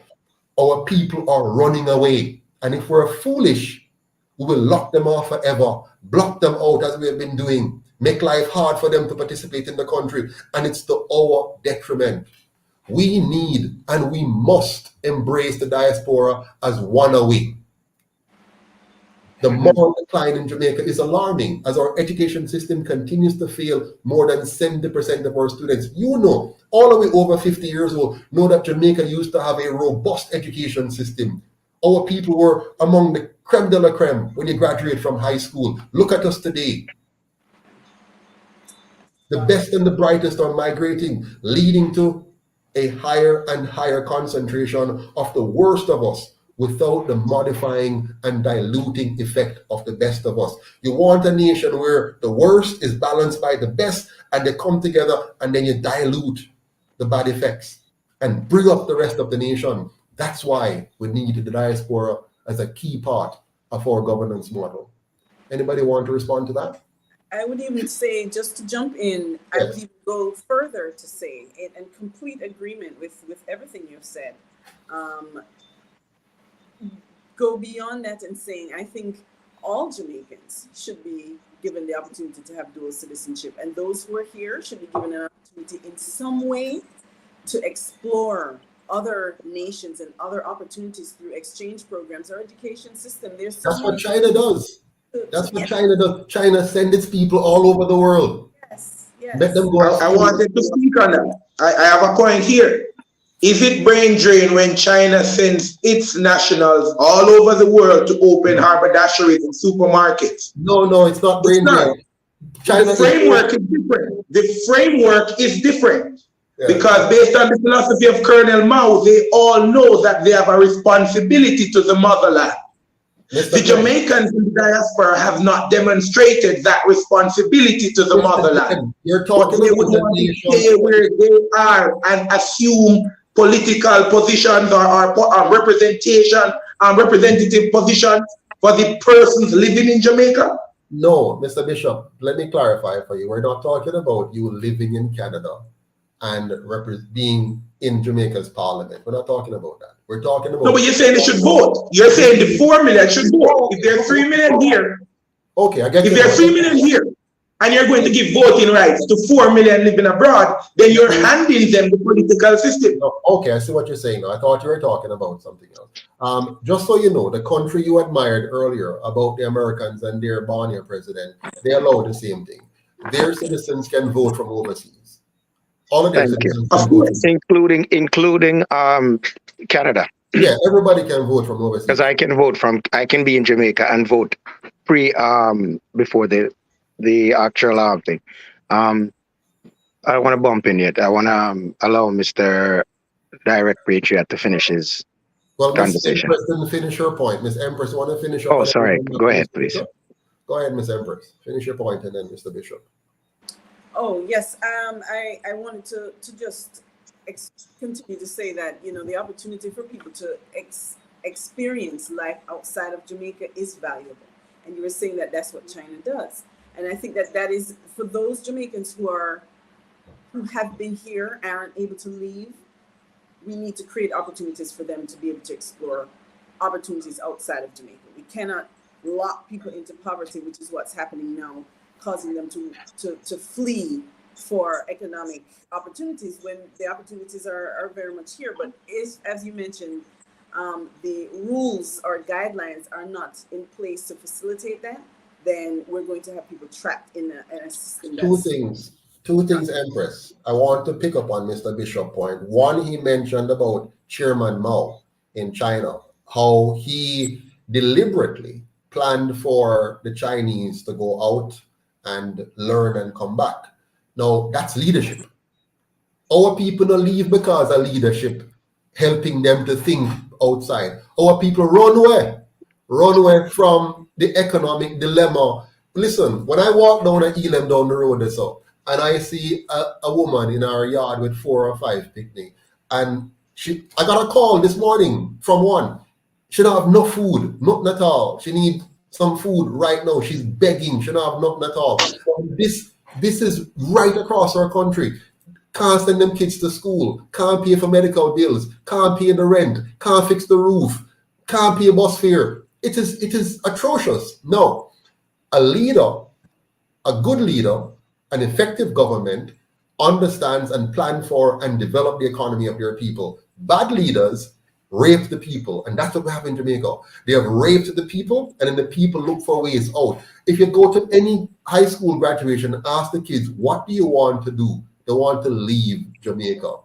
They leave university. What do you want to do? I can't find a job in my field at all. I just pure call center work there, whatever. And not even that is enough. I want to leave. Everybody, Mr. Bishop, if you walk down the road and ask 10 young person, 9 out of them want to leave Jamaica. It's not because they're bad. Don't blame them. It's not because they're bad. My wife's mother, my beautiful, my lovely mother-in-law, she never leave Jamaica because she bad. She left Jamaica because the work what she had do couldn't make ends meet, and she see an opportunity and she fly out and make something of herself and file for our daughter and give her a chance to get a university education and to make something of herself. Let us not blame our people for the failings of our leaders. They have failed. But I want to say this. Just recently, I had to file some annual returns here in Jamaica for my business. And I also had to file annual returns in Canada for my business. I was behind on my filings because of my work in the UIC that takes away my time. When I went to file my behind annual returns and stuff in Jamaica, it cost me initially 2 days and $187,000. I filed the same things in Canada. It cost me 15 minutes and $25. Okay? When I came back from my vacation and my business trip overseas, I get some paperwork that says, sorry, you need to come back again. It has cost me another day, in the finish yet still, but roughly another day so far, and a few more dollars. Okay? And each case is take me the entire day. In Jamaica, the deal with it is the entire day. We're going to spend at the company's office the entire day, at the tax office, to do anything, to register my vehicle, to do it. Everything take forever. I am a systems person. I'm a trained engineer. I'm a trained CPA. And when I look at their system, within 1 week, I could fix all of their systems with my training from Canada. I have worked in the Canadian government as a director of finance at the highest level, managing $5 billion in budget. And I have seen how inefficient, incompetent, and everything is just wrong in the way we design and manage our system here. And you want to tell me we hire 63 MPs, 228 councillors, and 23 senators, and we cannot fix those basic systems? No, sir. We must integrate the diaspora to come back and help us fix this problem. Thank you. All right, Mr. Can I say something now? Yes, go ahead, Mr. Patriot. Right. So all of what I hear everybody say, it all comes back down to corruption. As I tell you, even if I'm personally one who don't believe in that should be able with the bathwater. Basically, the Constitution is a moving document. It must be modified accordingly, right? And even before, Mr. President, you mentioned the banana plant, the banana thing going out, the sugar thing going out. All of this is because of corruption. It's not because of lack of knowledge. You find that the person, you'll find that a carpenter being the head of, being Minister of Justice. You'll find a taxi owner, owner of a taxi company, being the Minister of Health. All of that is because of But the system allows that. The system says you can do that. Yes, but what I'm saying to you, even if we so we change the constitution and allow diaspora people, you'll always find that because you don't address the primary problem, which is corruption, the disease, the cancer in the thing, which is the corruption, and enforcing the laws on the books to deal with corruption. Because all of the Canada, New Zealand, Australia, all of them have the Barbados, all of them have, you could say, colonial ruled, but the thing that's left with them is corruption. That's why I think Mr. that's Petra, right. hold on, stick a pin. Let me reason. Let's reason this out. Yes. One system says you can appoint your friend and company to any position you want. Another system says you can't assign your friend and company to any position you want. Which one will have more corruption than the other? Well, I guess the one that says you cannot, mandatory say you cannot, but they still Canada have the same like us. No, but what I'm saying, but Canada put in place laws. Let me deal with Singapore. I love studying Singapore. And the reason I did Singapore is because they got independence the same time as we. 1965, we got 1963. And they started with, their situation was worse than us. We had industries well developed. We spoke the same language for the most part. We were the same religious. So religiously, we were homogeneous. Language, we were homogeneous. Industry-wise, we were more developed. They came with language barriers, race wars and race riots, communists and whatever fighting. Japan had just decimated their country, all heap of stuff, right? And so what Lee Kuan Yew did, let me give you an example of what they did in their constitution. They rip up the one that Britain gave them. They said, listen, this is not the work for it. So they said, listen, let's make sure we don't go with this monarch thing as head of our country. So that's a constitutional issue. They decide not to do that. Then they said, tell you what, in our House of Assembly, we're going to have a 3-part system. I'm not recommending that for Jamaica. I think ours is better. I think what the UIC is proposing is better. But they said, let's set aside some seats for independence. That's what they did in their constitution. So they said, you must have at least 9 seats for independence in their model. Then they said, over here, so we need to have at least 3 seats that the president appoint based on his own latitude and stuff. And the others will run based on party and win. That's how they have it. So the balance. They also said, let's change the requirements for politicians who are going to serve in ministerial position. They have to have certain competencies in order to be able to qualify to serve. So because of that, in their system, The best and brightest are attracted to the political arena because it makes sense. They can serve with a lot of dignity and not have their reputation shredded and so on. So they have attracted fine, intelligent, brilliant minds who can design their infrastructure. If you go to Singapore, remember Singapore, a small country, no resources. Jamaica is too small to do anything. We tell ourselves, right? We said Jamaica is too small. We can't afford anything because we're too small. They figured out how to build a railway system that circles the country, goes out into all the main areas. So I can be in pay labor 30 minutes away from, by train, 30 minutes away from Shanghai. And I must zoom, get there in no time and conduct business and come back. If I try that in Jamaica, the whole day it'll take. Though, you want to tell me that after 80 years of the same two parties, after 62 years of independence, we still can't fix our public transport. But you said the issue is corruption. And what I'm saying is this: the corruption is caused by the system. If you don't put in place the system that is going to keep the guardrails on, you're going to have the politicians having the latitude to make these inefficient, ineffective, corrupt, bad decisions that lead us to where we are. So we cannot dismiss the importance of the design of the country. How you design the country guides and guardrails the leaders so that they can't do certain things. And when the UIC is done with this country, we're going to have a country where if you elect a bad leader, the system handcuffs him or her.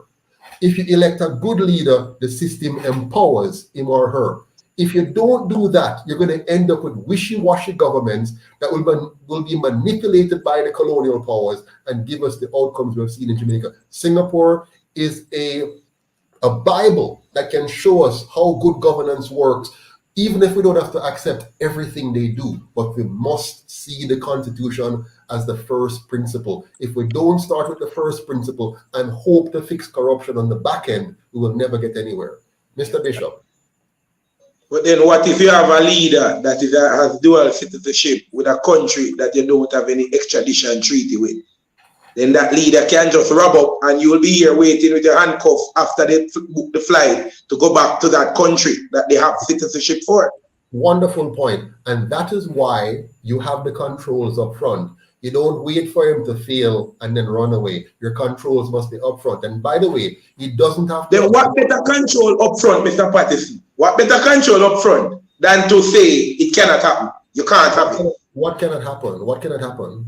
That he can to say if you want to serve as in a public office in Jamaica, then it's fine. You're born here, you leave, you work anywhere you want, and we allow you to do that. And you return to Jamaica for 14 years before you can consider public office. You see, I don't want the members of the diaspora that hears me on this platform to think that I have anything against somebody who decided to migrate somewhere else. Finish your point. Finish up. I want the point. Here's the point that I made. Yeah, make the point. Yeah. All right. I want to start. Let me start by fixing the point. I am not saying, I don't want the members of the diaspora to think that I am saying there is anything wrong with an individual Jamaican going to any other region, country, or place to seek an easier way to a better life, or to financial stability or freedom. Fine? No, you go there and you get it. When you go there and you get it, I would hope that while you were pursuing that for yourself, you considered any family member that you had in Jamaica. Now, that family member would probably be doing a business. Maybe that person is in running for office somewhere and you would support that person while you're away. I don't have anything wrong with Mr. Patterson's idea in our new constitution that we're maybe discussing here to maybe give you guys franchise or that right to vote in the Jamaican election from wherever overseas territory you might be living. I am maybe even for that. But I am saying, fine, you vote for somebody who is here. You support the businesses here. And that is the only safeguard that we need to put in place to ensure that the development benefits Jamaica. Otherwise, you can have persons pillaging Jamaica the way that you have the French diamond companies pillaging the DRC. Mr. Bishop, let me ask you a Can I say question. something, Mr. Patterson? And also, I would Sure. like to step in. So please, Mr. Bishop, before you continue, I would like you to be, consider there's a few of us who would like to respond to your questions and answers. Okay? Go All ahead, right. Mr. Let me take everybody else because I could respond right away. Who want to go first? Miss Walker, were you saying something? Miss Yeah, Walker? yes. I'd Go like ahead. to I'd like to say that sometimes we as a people like to cut off our noses to spite our face. I want to return us to the Jamaican condition as it is currently. Jamaica population is dwindling. It's going beneath the growth census and curve rapidly. That means if we don't make a change and an immediate change, we're not going to have a Jamaica to fight for. In the meantime, while we're fighting among each other, there are others having a keen eye at what is at stake. Jamaica is a very rich and resourceful land, and it's up for grab. We need each other. We don't need to be fighting against each other. We from the diaspora has developed a set of skill set that our country didn't give us access to. Rather, the diasporan countries like to brain drain and take the brightest. And so Jamaicans, whether they like it or not, needs to be prepared for the diasporan to return in order to fight for what is remaining of Jamaica. Because if you look at your Jamaican census, you will learn that your population in another 50 years will not belong to you. That means your offspring will have a lot more struggle and fight to have anything remotely close to what we consider as Jamaicans because it's up for grab. And so we need the brightest and the best to step in place and make Jamaica work in the most favorable way for our people. Here, here, Period. here, here. Thank you. Mr. Duff, Mr. Patriot, please don't let me forget to come back to you because I don't think you finished your thought as well. Mr. Duff, go ahead. Yes. Okay, I heard a lot of information you're passing on, Mr. Bishop, and you're getting to be rather confused of what you're stating. And why I say that is this: you're in agreement and you're in a disagreement. Okay, you can't be having your cake and eating it too. Okay, for instance, yes, the diaspora is vital. You've said that, but you have an apprehension in allowing. You may allow us to come back and vote. No, that's not even. It is actually those choices will be in the constitution, and it is the constitution will the next constitution will be formed by the Jamaican, not any individual prime minister or so forth. So that is not even an issue. The other thing is, it is a fact. The information you're hearing stated, these are factual. Diaspora did not leave voluntarily to go for a vacation. We choose to leave because of economical reasons. And that is a 100% fact. Also, our best are leaving the island. It's true. 100% again. Because the average individual in Jamaica who leaves, and less than average educated, they go away on farm work, not to come to a country like this and offer, Canada or United States or England and go into a professional. They have to be well qualified and vetted and rechecked and requalified in order to even get in as a position. Thirdly, I'm going to say something again. I can give you a million information why Jamaica right now needs the diaspora. And if you are not sitting and watching and taking notes and paying attention, and other Jamaicans who believe the diaspora is a cash cow, we should only go away, as you've just stated, and support other Jamaican in their political endeavor. That is not. It is not just part of the corruption process. It is beyond that. Education, educated, and the previous and the current generation, like if you can take a look at my hair, you'll notice it's white.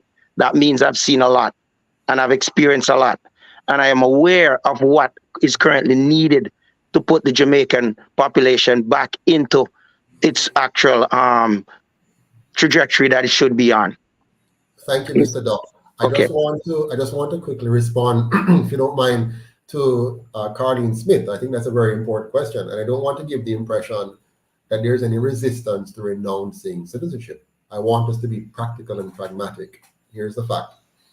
I'll use myself, right? Because I am obviously biased and obviously conflicted because I am a Jamaican citizen and I'm also a Canadian citizen.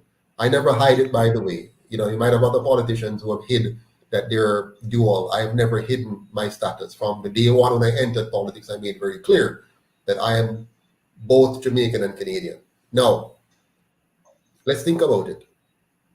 As a Canadian citizen, when I take out my passport, I can go to the Netherlands, to Finland, to China, to Africa, to India, to Malaysia, to Myanmar, to France, to Germany, anywhere in the world without any issues. Okay? You're adding to my point, Mr. Patterson. Hold on. I wished that the Jamaican passport was that powerful. And I will make the Jamaican passport that powerful. But until that, here's what happened now with a dual citizen. You're asking Mr. Duff to come back home. He wants to come home and he wants to help to rebuild Jamaica. By the way, when he comes home, he's going to run up into a whole heap of roadblock. He's going to be sabotaged. He's going to be undermined. He's going to be stolen from. Even his life will be in danger. That's the reality we're talking about. Reality, not playing no games now. When you come back to this country, I've been back now 13 years. It is the roughest 13 years of my last 30 years. Thank you. Roughest 13 years of my last 30 years.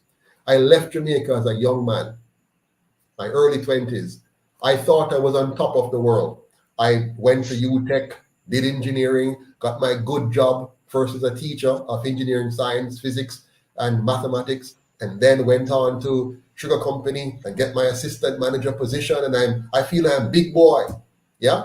May I get chauffeur driven to work, and my money is so big, me can buy my mother a sofa set and say, yeah, mommy will take care of you or whatever. And I feel big. Then I migrate to Canada, and Canada just chop me down to size. And say, you're nobody. Canada said, look, you say you know to use a late. Come here, sir. Look on that. What is that? What are you talking about? That's a late. I'm looking for something where you put another thing and you roll up and you put up your thing and you try to fix it. You push the gauge and they go and run it. So no. It's a PLC, a programmable logic circuit. You punch, bam, bam, bam, bam, bam, put the metal in, wait for 15 minutes. It's done. In Jamaica, that would take me the whole day. Thank you. No, hold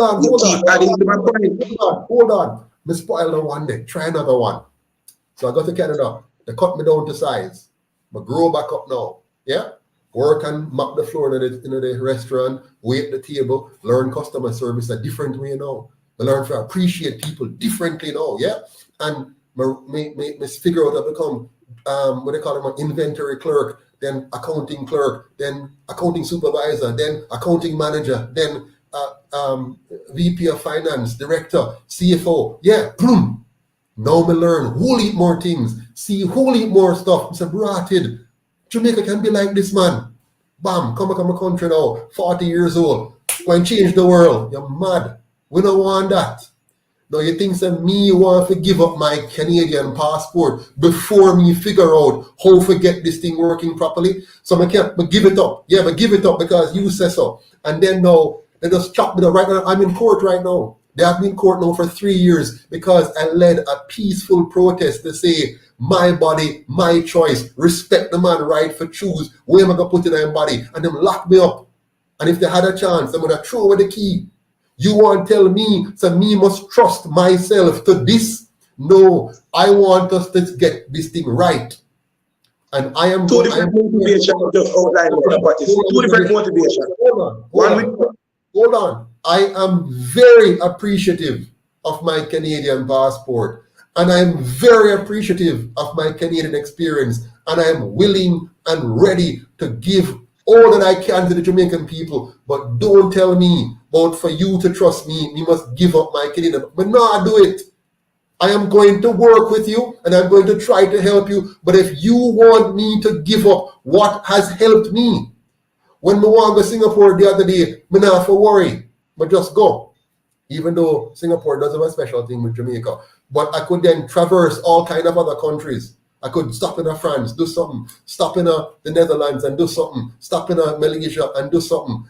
We need to get Jamaica there. And I want us to be sensible and pragmatic and stop playing these fool games with each other and want to lock off 50% of our people. Let's get real about the reality and fix the problem so that Jamaica can move forward and stop playing these hypocritical games that you have to have this and don't do this. Let us respect, engage all Jamaicans and leverage the skills. I am here for 13 years, suffering with you, paying the price with you. Don't tell me to pay no more price by giving up what allows me to travel everywhere in the world. Back to you, Mr. Bishop. You have personal interest, Mr. Patterson. Yes, of course, very personal. And yours should be personal too.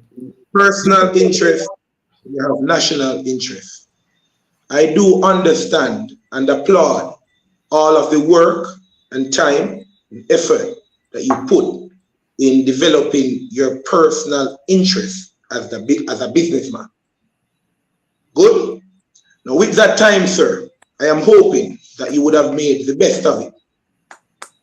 Now when you apply for Canadian citizenship, you are making a choice based on the nation that you felt would best take care of your needs. You just explained your need to travel. You just explained that the power of that Canadian passport allow you to travel to so many places. And then I could hear you passionately saying, I should not ask you to give it up, to come to Jamaica and work or serve for the development of Jamaica. And here's what I want to ask you, Mr. Patterson. What if I could find another individual who would have led a life of parallel to all of what you just said? Good. So that person worked in Jamaica, tried to climb the rank, found it difficult, migrated to Canada. And that person took some time, however long you were in Canada, and worked to develop their personal economy to whatever level they felt they needed it to be. And then they made a decision that, I need to go fix my country. And that person, with the resolve in their mind, decided that Jamaica is what I'm going to give the rest of my life. Now that person would be willing to give up their Canadian passport because that person would have had a vested interest in Jamaica for the rest of their life. However, Mr. Patterson, the reservation that you are explaining in giving up your strong Canadian passport, it tells me, for one, that you value that Canadian passport. Of course. So what it means, Mr. Patterson, is that if after your efforts to improve Jamaica have failed, let us say the evil or any one of the parties that have been in control for so long decide that because Jamaica people voting for UIC now, they are going to start civil unrest in Jamaica, then everyone there who would have been with you fighting for the cause would be left to die. Buju has a song when he said, who can afford to run will run, but what about those who can't? They will have to stay. You cannot be the leader telling us Jamaicans to assemble behind you to die for the cause when you are not willing to give up that passport and die with us. Now I am saying to everybody in the diaspora, please allow me to finish. I am saying the fact that you guys are here still on a platform talking about the developments in Jamaica, you guys still have love and loyalty for Jamaica. I already respect, love, and appreciate all of you. Here's what I'm saying. As we have these conversations to develop our new constitution, I would appreciate if you guys would understand the same way that Mr. Duff said, I can't have my cake and eat it. you guys are trying to incorporate in our new constitution a mode for you to have your cake and eat it too. I think, like, let's take China for example. If a public official is found guilty of theft or embezzlement, the punishment is death. It might sound harsh. For a lot of territories, they argue about the human rights impact or the human rights breaches that these statements in law might show or the light that it sheds on China. And I think that is what you do when you have a vested interest. You let people know that this is how it is going to go and no other way. You wanting to hold on to your dual citizenship, Mr. Patterson, is a backup plan, an exit strategy. Yes, and you cannot ask well-thinking Jamaicans to have full confidence in you and your vision to develop Jamaica, whatever the cost, if you are not willing to make that commitment to the task. Thank you, Mr. Bishop. And I can say this to you with absolute clarity and absolute certainty that I am going to be and always will be 100% honest with the Jamaican people. And if you want to lie to yourself, I'm not going to lie to you. I'm going to make it clear to you that I value what Canada offers. I am happy that I have my Canadian passport, and I'm happy that I'm able to do what has been denied all Jamaicans who haven't gotten that opportunity. And I want to give them that opportunity. If you want me to cut off my neck before I give them that opportunity, I will not do it. I am not going to do it. I am going to work for the people. Hear what happened. You have a prime minister who does not have, as far as I know, any dual citizenship. But that prime minister found it necessary to incorporate this company overseas to own even his house while being your single citizenship prime minister. You have a prime minister, Mr. Bishop, a prime minister who has not renounced his king council, even though he claimed that he wants to make Jamaica a republic. You have a prime minister who is willing and was willing to inject his entire nation with a drug that he himself doesn't understand, which was not fully tested, and which is still being questioned. And there's evidence coming up to show that this was extremely dangerous. So you would have had a prime minister who is willing to inject 100% of his people while not having any dual citizenship. Me, a Canadian citizen, come back to Jamaica and put my life on the line and fought against that prime minister and against that decision to defend the people of Jamaica. Don't tell me that the only way you can trust me is if I give up what I have earned. I am happy for what I've earned from Canada. I will use what I've earned from Canada, and I will defend the interest of Jamaica, and I will be the kind of leader that will stand up for us. But I will not be a fool and give up what now helps me to travel the world freely and do business freely without being shady like some who have led us. There are prime ministers who have land and buildings in other countries as we speak.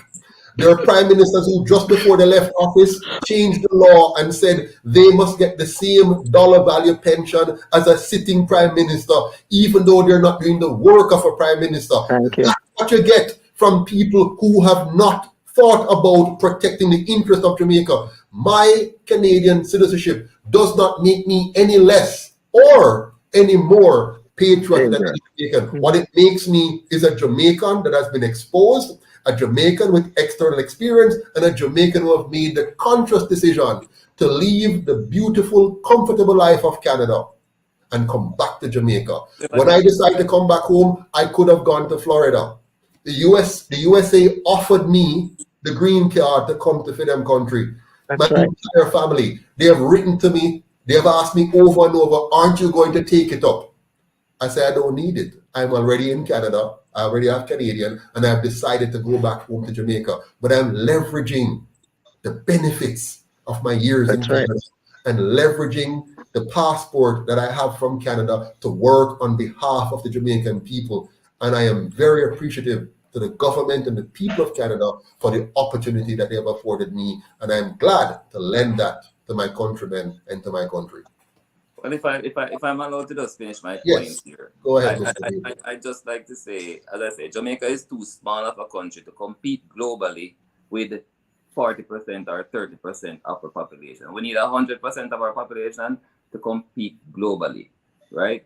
And as I say, no matter even if Jesus wrote the Constitution, if you don't have people enforcing the laws, because the Constitution is basically a book of laws, and if you don't have people enforcing it and stamping out corruption, no matter what happens, you'll always find. You see, we have Jamaicans who have just one citizenship and leadership positions, and they have houses all over the world pretty much. There's nobody to enforce. There's laws on the books that would stop them from doing that and stopping them from being corrupt. But the whole clique just seems to be corrupt, and there's no laws being enforced to stop them. So now we need all Jamaicans to come together and get rid of corruption, and we modify the constitution accordingly. We don't need to throw the baby with the bathwater. Just modify the areas that benefit Jamaica and enforce the laws on the books. El Salvador do it, and see them move from pretty much the bottom of the barrel till almost up, just by eliminating most of the corruption. And the same thing can happen for Jamaica. We need all our population to compete globally. We need all Jamaicans, all hands on deck. Thank you very much. Thank you very much, Mr. Patra. I still disagree with you. A bad constitution with a bad foundation needs to go, and we need to have a constitution written by Jamaicans for Jamaica. But let me say this. A Jamaican with a dual citizenship, Mr. Bishop and anybody else who think otherwise, a Jamaican with a dual citizenship is no less patriotic and no less loyal to Jamaica than a Jamaican with only Jamaican citizenship. In fact, most Jamaicans in the diaspora, and all of them that I've spoken to except one or two, long to come home and would be more inclined to do so if they saw a light at the end of the tunnel. My job, self-imposed, unpaid, my job is to provide that light. The PM noted that we have a shortage of skilled workers in this country, and there is nowhere more evident than in the government. We need to tap into the diaspora to address the serious shortage of skilled individuals to help lead our country to real prosperity. I know that the Prime Minister's talk about skilled workers is because he plans to work with other nations to populate Jamaica with other people who will continue to take over all of our industries and make Jamaicans tenants in their own country. But I'm not that way. I want to populate Jamaica with the diaspora, allow them to come back home, create avenues for them to come back home, give them the light at the end of the tunnel, so that they know that there's a government in Jamaica that is fully and unequivocally committed to having all Jamaicans gain full access to their country, including getting back the land that was stolen from them how many years ago through slavery and other means. We must seek, my friends, we must seek to utilize the diaspora's knowledge and experience to quickly transform Jamaica into a first-class nation, no less than Singapore. What I said, no less than Singapore. Another two quick point, and I will allow someone else to respond. Could you wait a second for me, please, Mister? I just want to finish my thought here.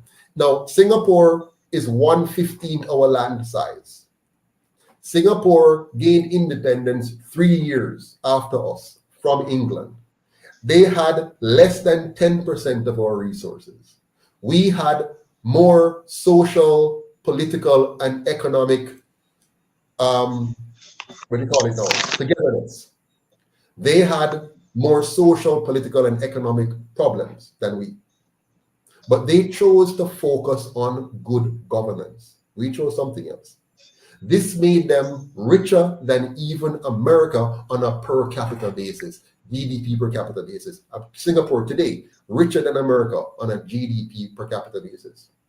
We can do this too, but only by uniting liberating, and empowering our people.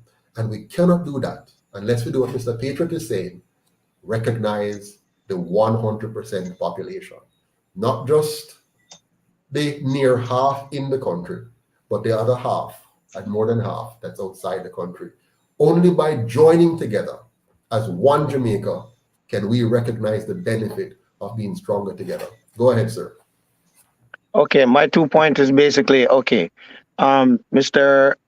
Bishop also mentioned a vested interest. An individual must have a vested interest, which I don't have a problem, and I believe, and I believe in that as well. This is why I would say I addressed you and saying you are contrary or you're being confusing in the issue. It's not a matter of we all want to have vested interest, and that is a must. And I have not met any politician or hear of any politician who does not have a vested interest in Jamaica, whether on a personal level or on a community or country vested interest. And that is a must. And they are. And there have been many that came by that literally, though they had their vested interest, they still walk away and rob the nation. The other point that I'm going to make now is this. It's not all the diasporan were Jamaican citizens, were actually, they went out at age 21 to sign up for an application for new citizenship of another nation, which would grant them that passport. Some of us came to the foreign country at a young age, where it was literally passed through our parents. Now, what do you do with those individuals? And they're the one who's continually, or they have shown that they have a vested interest in Jamaica. What would you do with those individuals? You can answer that whenever you get the opportunity to. Yes, sir. I want to respond now. I want to respond to that now. We are going to take the example of Singapore. Mr. Patterson likes Singapore. The information that I have here, the Singapore government does not allow its adult citizens to hold dual citizenship. Full stop. Let's take the example. Yes. We're talking about the example. Let's take the example. Yes. Why is what is good for the goose not good for the gander? Wonderful. Let me respond to that, Mr. Bishop. I'm very happy that you have brought that up. Very, very happy that you have brought it up. Let's think about it now. Let's think about it. So Singapore has made it that you cannot have dual citizenship in Singapore. Great. Now let's compare what the two countries have done. If you, Mr. Bishop, were born in Singapore, I don't know how old you are, if you were born in Singapore, you would have absolutely no desire to leave. If you go to Singapore today, from east to west and north to south, you're going to feel completely safe. You're going to find that the environment is clean and beautiful. You're going to find that the environment is extremely orderly. You would have received world-class education. You would have one of the highest income level compared to any other countries in the world. Your life expectancy would be more than that of Jamaica's. Your child would have every opportunity in the world to be the best that they can be. They can afford to do what they've done. But since you have raised the issue, They did not wait, Mr. Patterson. They did not wait until they fixed the problems to establish that law. Let me say this. No, as I said to you before, we're not going to do everything that Singapore does because you have to look at various factors. So that's one thing that they've done that I am not proposing. But watch this carefully. Let's move to Canada for a second. In Canada, you can be a dual citizen. In Canada, you can serve as a MP and as Prime Minister as a dual citizen. In Canada, you don't have to be born in the country to be the head of its government. In Canada. Now, various countries have different rules. What I'm saying is, for Jamaica, we need to do what is best for Jamaica. And I am proposing, you don't have to agree, but I am proposing, and I am certain that the best course of action for Jamaica, given our reality today, is to ensure we fully integrate all Jamaicans, regardless of dual citizenship, and not to punish them because of dual citizenship and to leverage their dual. That's my suggestion. You don't have to follow. That's the point. Right, that's what I'm saying, no, Mr. Patterson. Please allow me to clarify. Like, there's a lot of what you just said that aligns with my philosophy.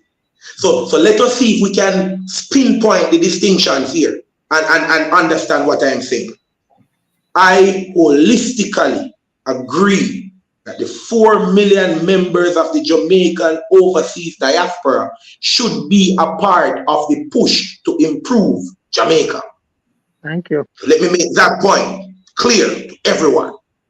Now, I am saying, in terms of leadership, for the person signing on to the contracts, for the persons doing the discussions and the negotiations on our part, we are tired of having persons who are negotiating on a country level for their personal interests. That's the root of the government corruption that has been forcing Jamaicans into a more difficult socio-economic position daily. Persons who are in public office for their personal interests. Mr. Bishop, let me raise a point to you that I hope you will appreciate.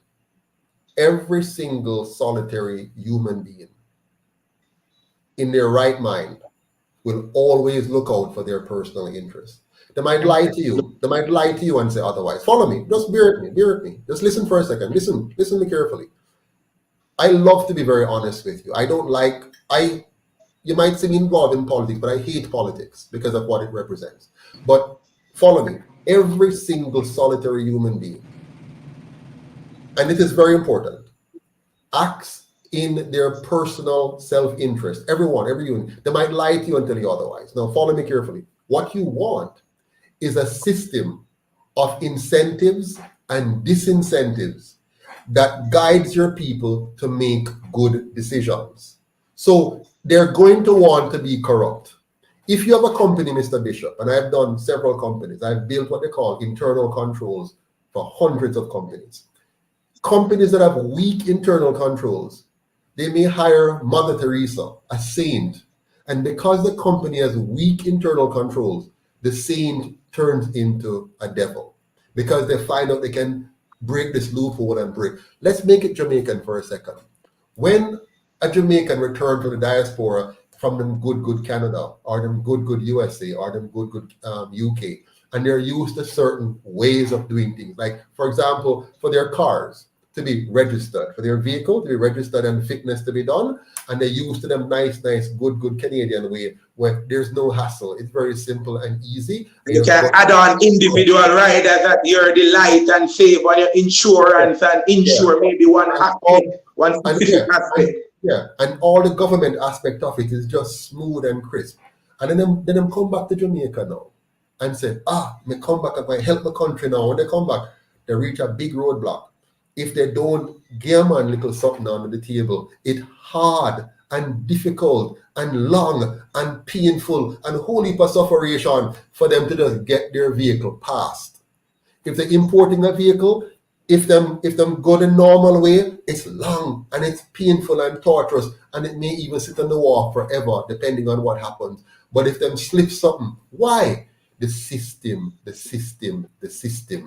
And because of the system, you turn good people into criminals. Jamaica is very good at turning good people into criminals and turning criminals into bigger criminals. We are a production machine of corruption, a production machine of scammers, a production machine of deceivers, a production machine of thieves because of the system. Of course, you need good leadership, but you need the leadership to focus on changing the system, because when you change the system, you change the behavior. I'll give you one more example. There's a time when Jamaica had no GCT.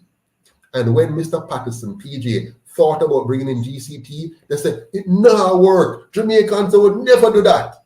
Today, we're all eagerly and normally doing GCT and paying GCT. So it moved from 7% to 16%, and is now back to 16.5%, down back to 15% now. But we will change if our leaders change. And I'm saying, the leader that we will have They're committed to corruption. They're used to corruption. They're trained in corruption, and they will keep corruption. We, the people, have to rise up now, and we can't do it by ourselves locally here. We have to join hands with our brothers and sisters who are in a position to help us and who have the knowledge and experience to add to us. Let's make it about Jamaica and not about your dual citizenship, because that will lock off 50% of us from participating in the process. Mr. Duff. Yes, sir. Yes, sir. I think Mr. Patterson just did what you said I was guilty of earlier, because Mr. Patterson started by telling me that every individual will always think and act in their personal interest. But by the end of his discourse, he was saying for the nation. Here's what I'm saying. Mr. Bishop, here's what I'm saying. Let me correct myself. Let me correct myself so that you hold on. Let me hear him out first. Yes. Let me correct myself, okay? Every individual will act in their personal self-interest, okay? And then even me, when I do, why am I doing what I'm doing? I want a better Jamaica for myself, right. My grandchildren. Let me use an analogy to explain that. I do understand what you're saying, Mr. Patterson. So let me use a boat analogy. We are all on a rowboat, and this is a boat with oars. So we're all 20 of us on the boat, and we all want to go north, because we all on the boat live north. You will find that effortlessly everyone will row, because we all want to go north. Now, some could argue that we are rowing in our personal interest, while others would say, no, they are rowing for the interest of the boat, for that ship to get there. That's why the 20 of them are rowing. So the truth is, it would be both in that case, because they all would see benefit in rowing, because they want the boat to go north. True. So they are all acting for the group, but their direction will serve their personal interest. That's true. No, Mr. Patterson, I am saying to you, the commitment or the person, the individual that will save Jamaica will be someone who, I think, maybe like you, would travel and taste the luxuries of the world, and they would see the differences, and they would understand that struggle exists everywhere. So we're talking about Singapore. I am certain that Singapore's government has its challenges that it is working on now. We spoke about the US. The US government has their challenges that they're working on now. What I am saying is that we need to clearly outline the different facilities that we will have for the different positions. So I am not saying, Mr. Patterson, that I don't trust that you have Jamaica's best interest at heart. But I am saying, as we argue this new constitution, I know that your decision about dual citizenship is clouded based on the fact that you want to hold on to yours. You use the phrase that we should not punish well-thinking Jamaicans in the diaspora who might want to come back, with the threat of saying you have to renounce your citizenship to that foreign country before you can serve in Jamaican Parliament. And this is what I'm saying. We are not saying you have to renounce your your external citizenship in order to come here and take up some activism in politics or in Jamaica's politics. We're not saying you have to leave where you are. As I said, I would, and this is why I sounded conflicted, Mr. Duff, because in considering allowing 4 million people to vote in our national elections, to me, I would have to take more time to process it, Mr. Duff. But with that said, I am saying I would not want to disenfranchise any of those members of the diaspora either. So on that point, I would be willing to do some more research, maybe listen to some more Jamaicans and put more consideration on that point. Thank you. But no, on the dual citizenship point, you cannot show me, Mr. Patterson, one single point or benefit that the country on a whole. So let us go back to those Jamaicans now who do not have any other I don't have a visa, don't have any other passport, any other citizenship. They will not get a single benefit from us legislating that the persons who represent them in politics are allowed to have dual citizenship. The dual citizenship will benefit the person, the individual, because at any time you can jump ship. Sorry to interrupt you, but we have to move on. But let me just clarify that piece for you. The benefit to all Jamaicans of allowing dual citizen Jamaicans to serve in their governance is that they get the benefit of those persons serving.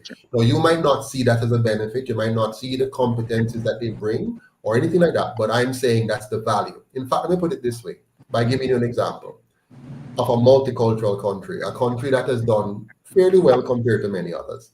In Canada, any Canadian citizen may run for political office whether or not they have another citizenship or whether or not they were born in another country. So that's their decision. We may not like it, but they decided. Now, Canada, they have had prime ministers who have been dual citizens. They've also have prime ministers who were born outside of Canada. Now, they have experimented with this for 157 years. I believe they have done pretty well with having dual citizens in their parliament and in their governance and in their prime minister seat.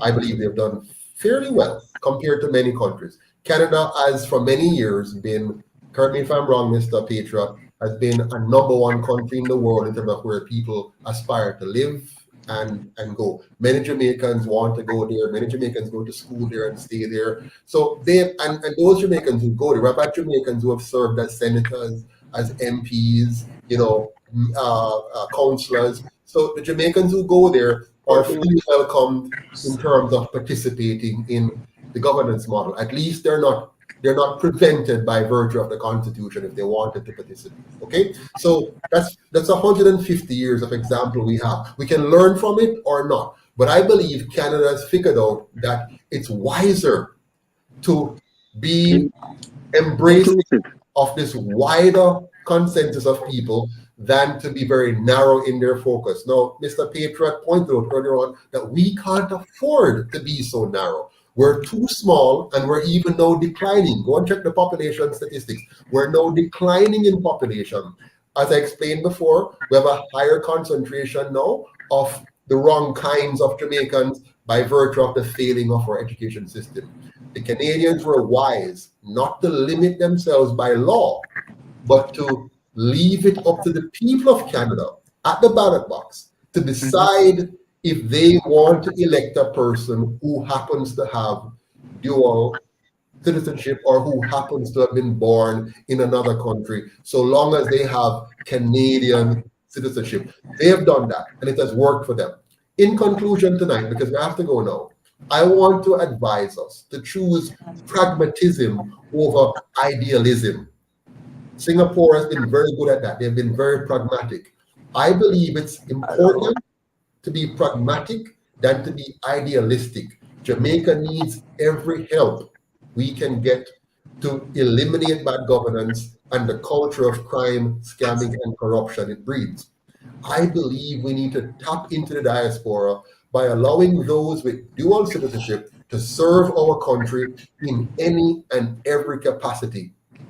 It will do us more good than harm. We have enough evidence globally of countries who have done it different ways. We can learn from them. But what is very clear, Jamaica is too far down the rabbit hole of bad governance to deny itself the assistance of any Jamaican. Allow the diaspora to register and to vote by absentee ballots, similar to America. Allow dual citizens to offer themselves to serve in any office similar to Canada.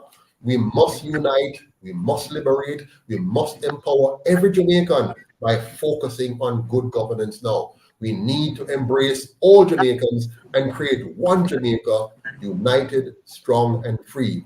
One Jamaica, because we are indeed stronger together. And that's my closing call to action for us tonight. Thank you all so very much for joining us on this conversation. Look forward to a part 2 when we are going to delve into the UIC's version of the Constitution. Thank you all for being here. I'm going to give each of you 1 second now to just say what you took away from this. 30 seconds, each of you. Not a long diatribe, but I want everybody to hear what you're taking away from this as a patriot who have participated. Go ahead, go first. Did you say myself, Mr. Patterson? Yes, go ahead, Ms. Walker. Just 30 Oh, seconds. okay. Give What? your closing thought. Yeah. I don't need to listen and to have an open mind is what I'm taking away from this conversation. Thank you. Empress Zaria, your closing thought, 30 seconds. I'm happy to hear that we have an option as a people that doesn't look like the current policy, political offices that are in place. I'm happy that you're extending this opportunity to us. Thank you. Thank you. The real deal or the real patriot, your 30 seconds. Okay, we need all Jamaicans united. Go ahead. No, you're good now. You're good. Yeah, we need all Jamaicans united to put forward the strongest Jamaica, to give Jamaica the best chance. We can't afford to go into a war with one hand, one foot when we have the choice to use 2 hands and 2 foot. Excellent. We need to clean up the corruption, and that's it. Mr. Bishop, 30 seconds. I want to thank everybody here for being here. Thanks to Mr. Patterson for organizing these events. I think as long as we as Jamaicans embark on advents such as this, we will get to a better place. So I don't want anybody to leave here thinking that I am against persons or members of our international diaspora.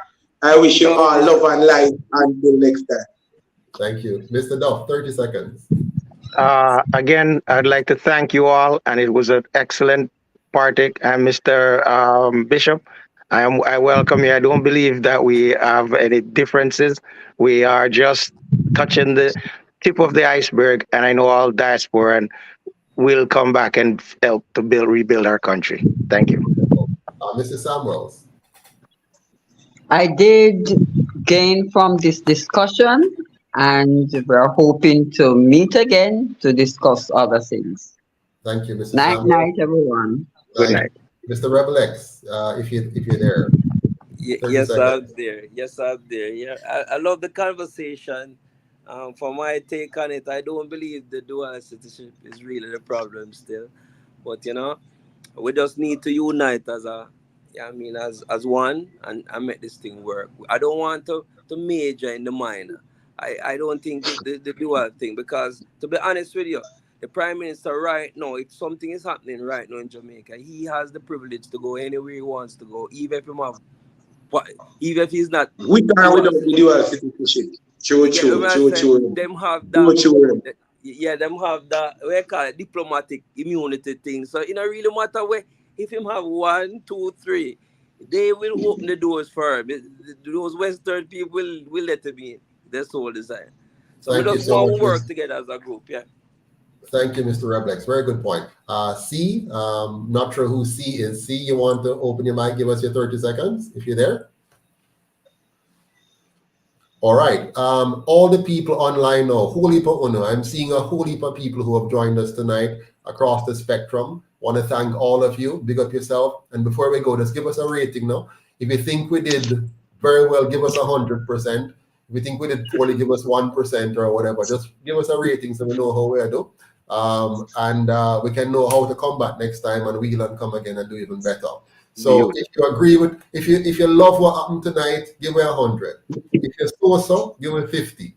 If you are disappointed, give us something less than 50. And the closer it is to 1, the more we're going to be worried. So thank you so much, Mr. Bishop. You added, another side to it for us to look at. I like how you stood to your ground and really try to help us. Excellent. Mr. Patriot, I love how you do your thing and you focus on your constitution, not the issue. What the real issue is, corruption for you.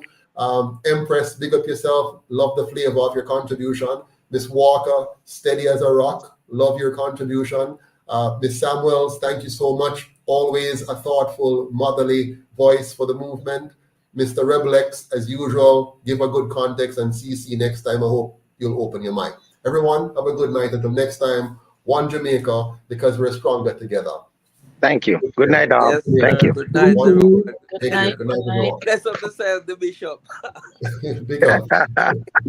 All the best. Take care. Yes, sir. Good Yeah, night, man. everyone. Bless up, Mr. Patterson. Sorry for the bad interruption with the signal. But No everything is problem. fine. I mean, Next everything time. is fine. Good argument. Love it. All right. All the best. Bye, everyone. Take care. Next time. Bye-bye. Everybody online, thank you so much, all of you. Miss Doris, Miss Malcolm, Mr. Mackenzie. I saw earlier on VP Powell. Thanks for being on. Howard Foster, Delroy Wilson. Thanks to all of you. Roundtable Talk TV. Pick up yourself until next time. All the best. Bye-bye.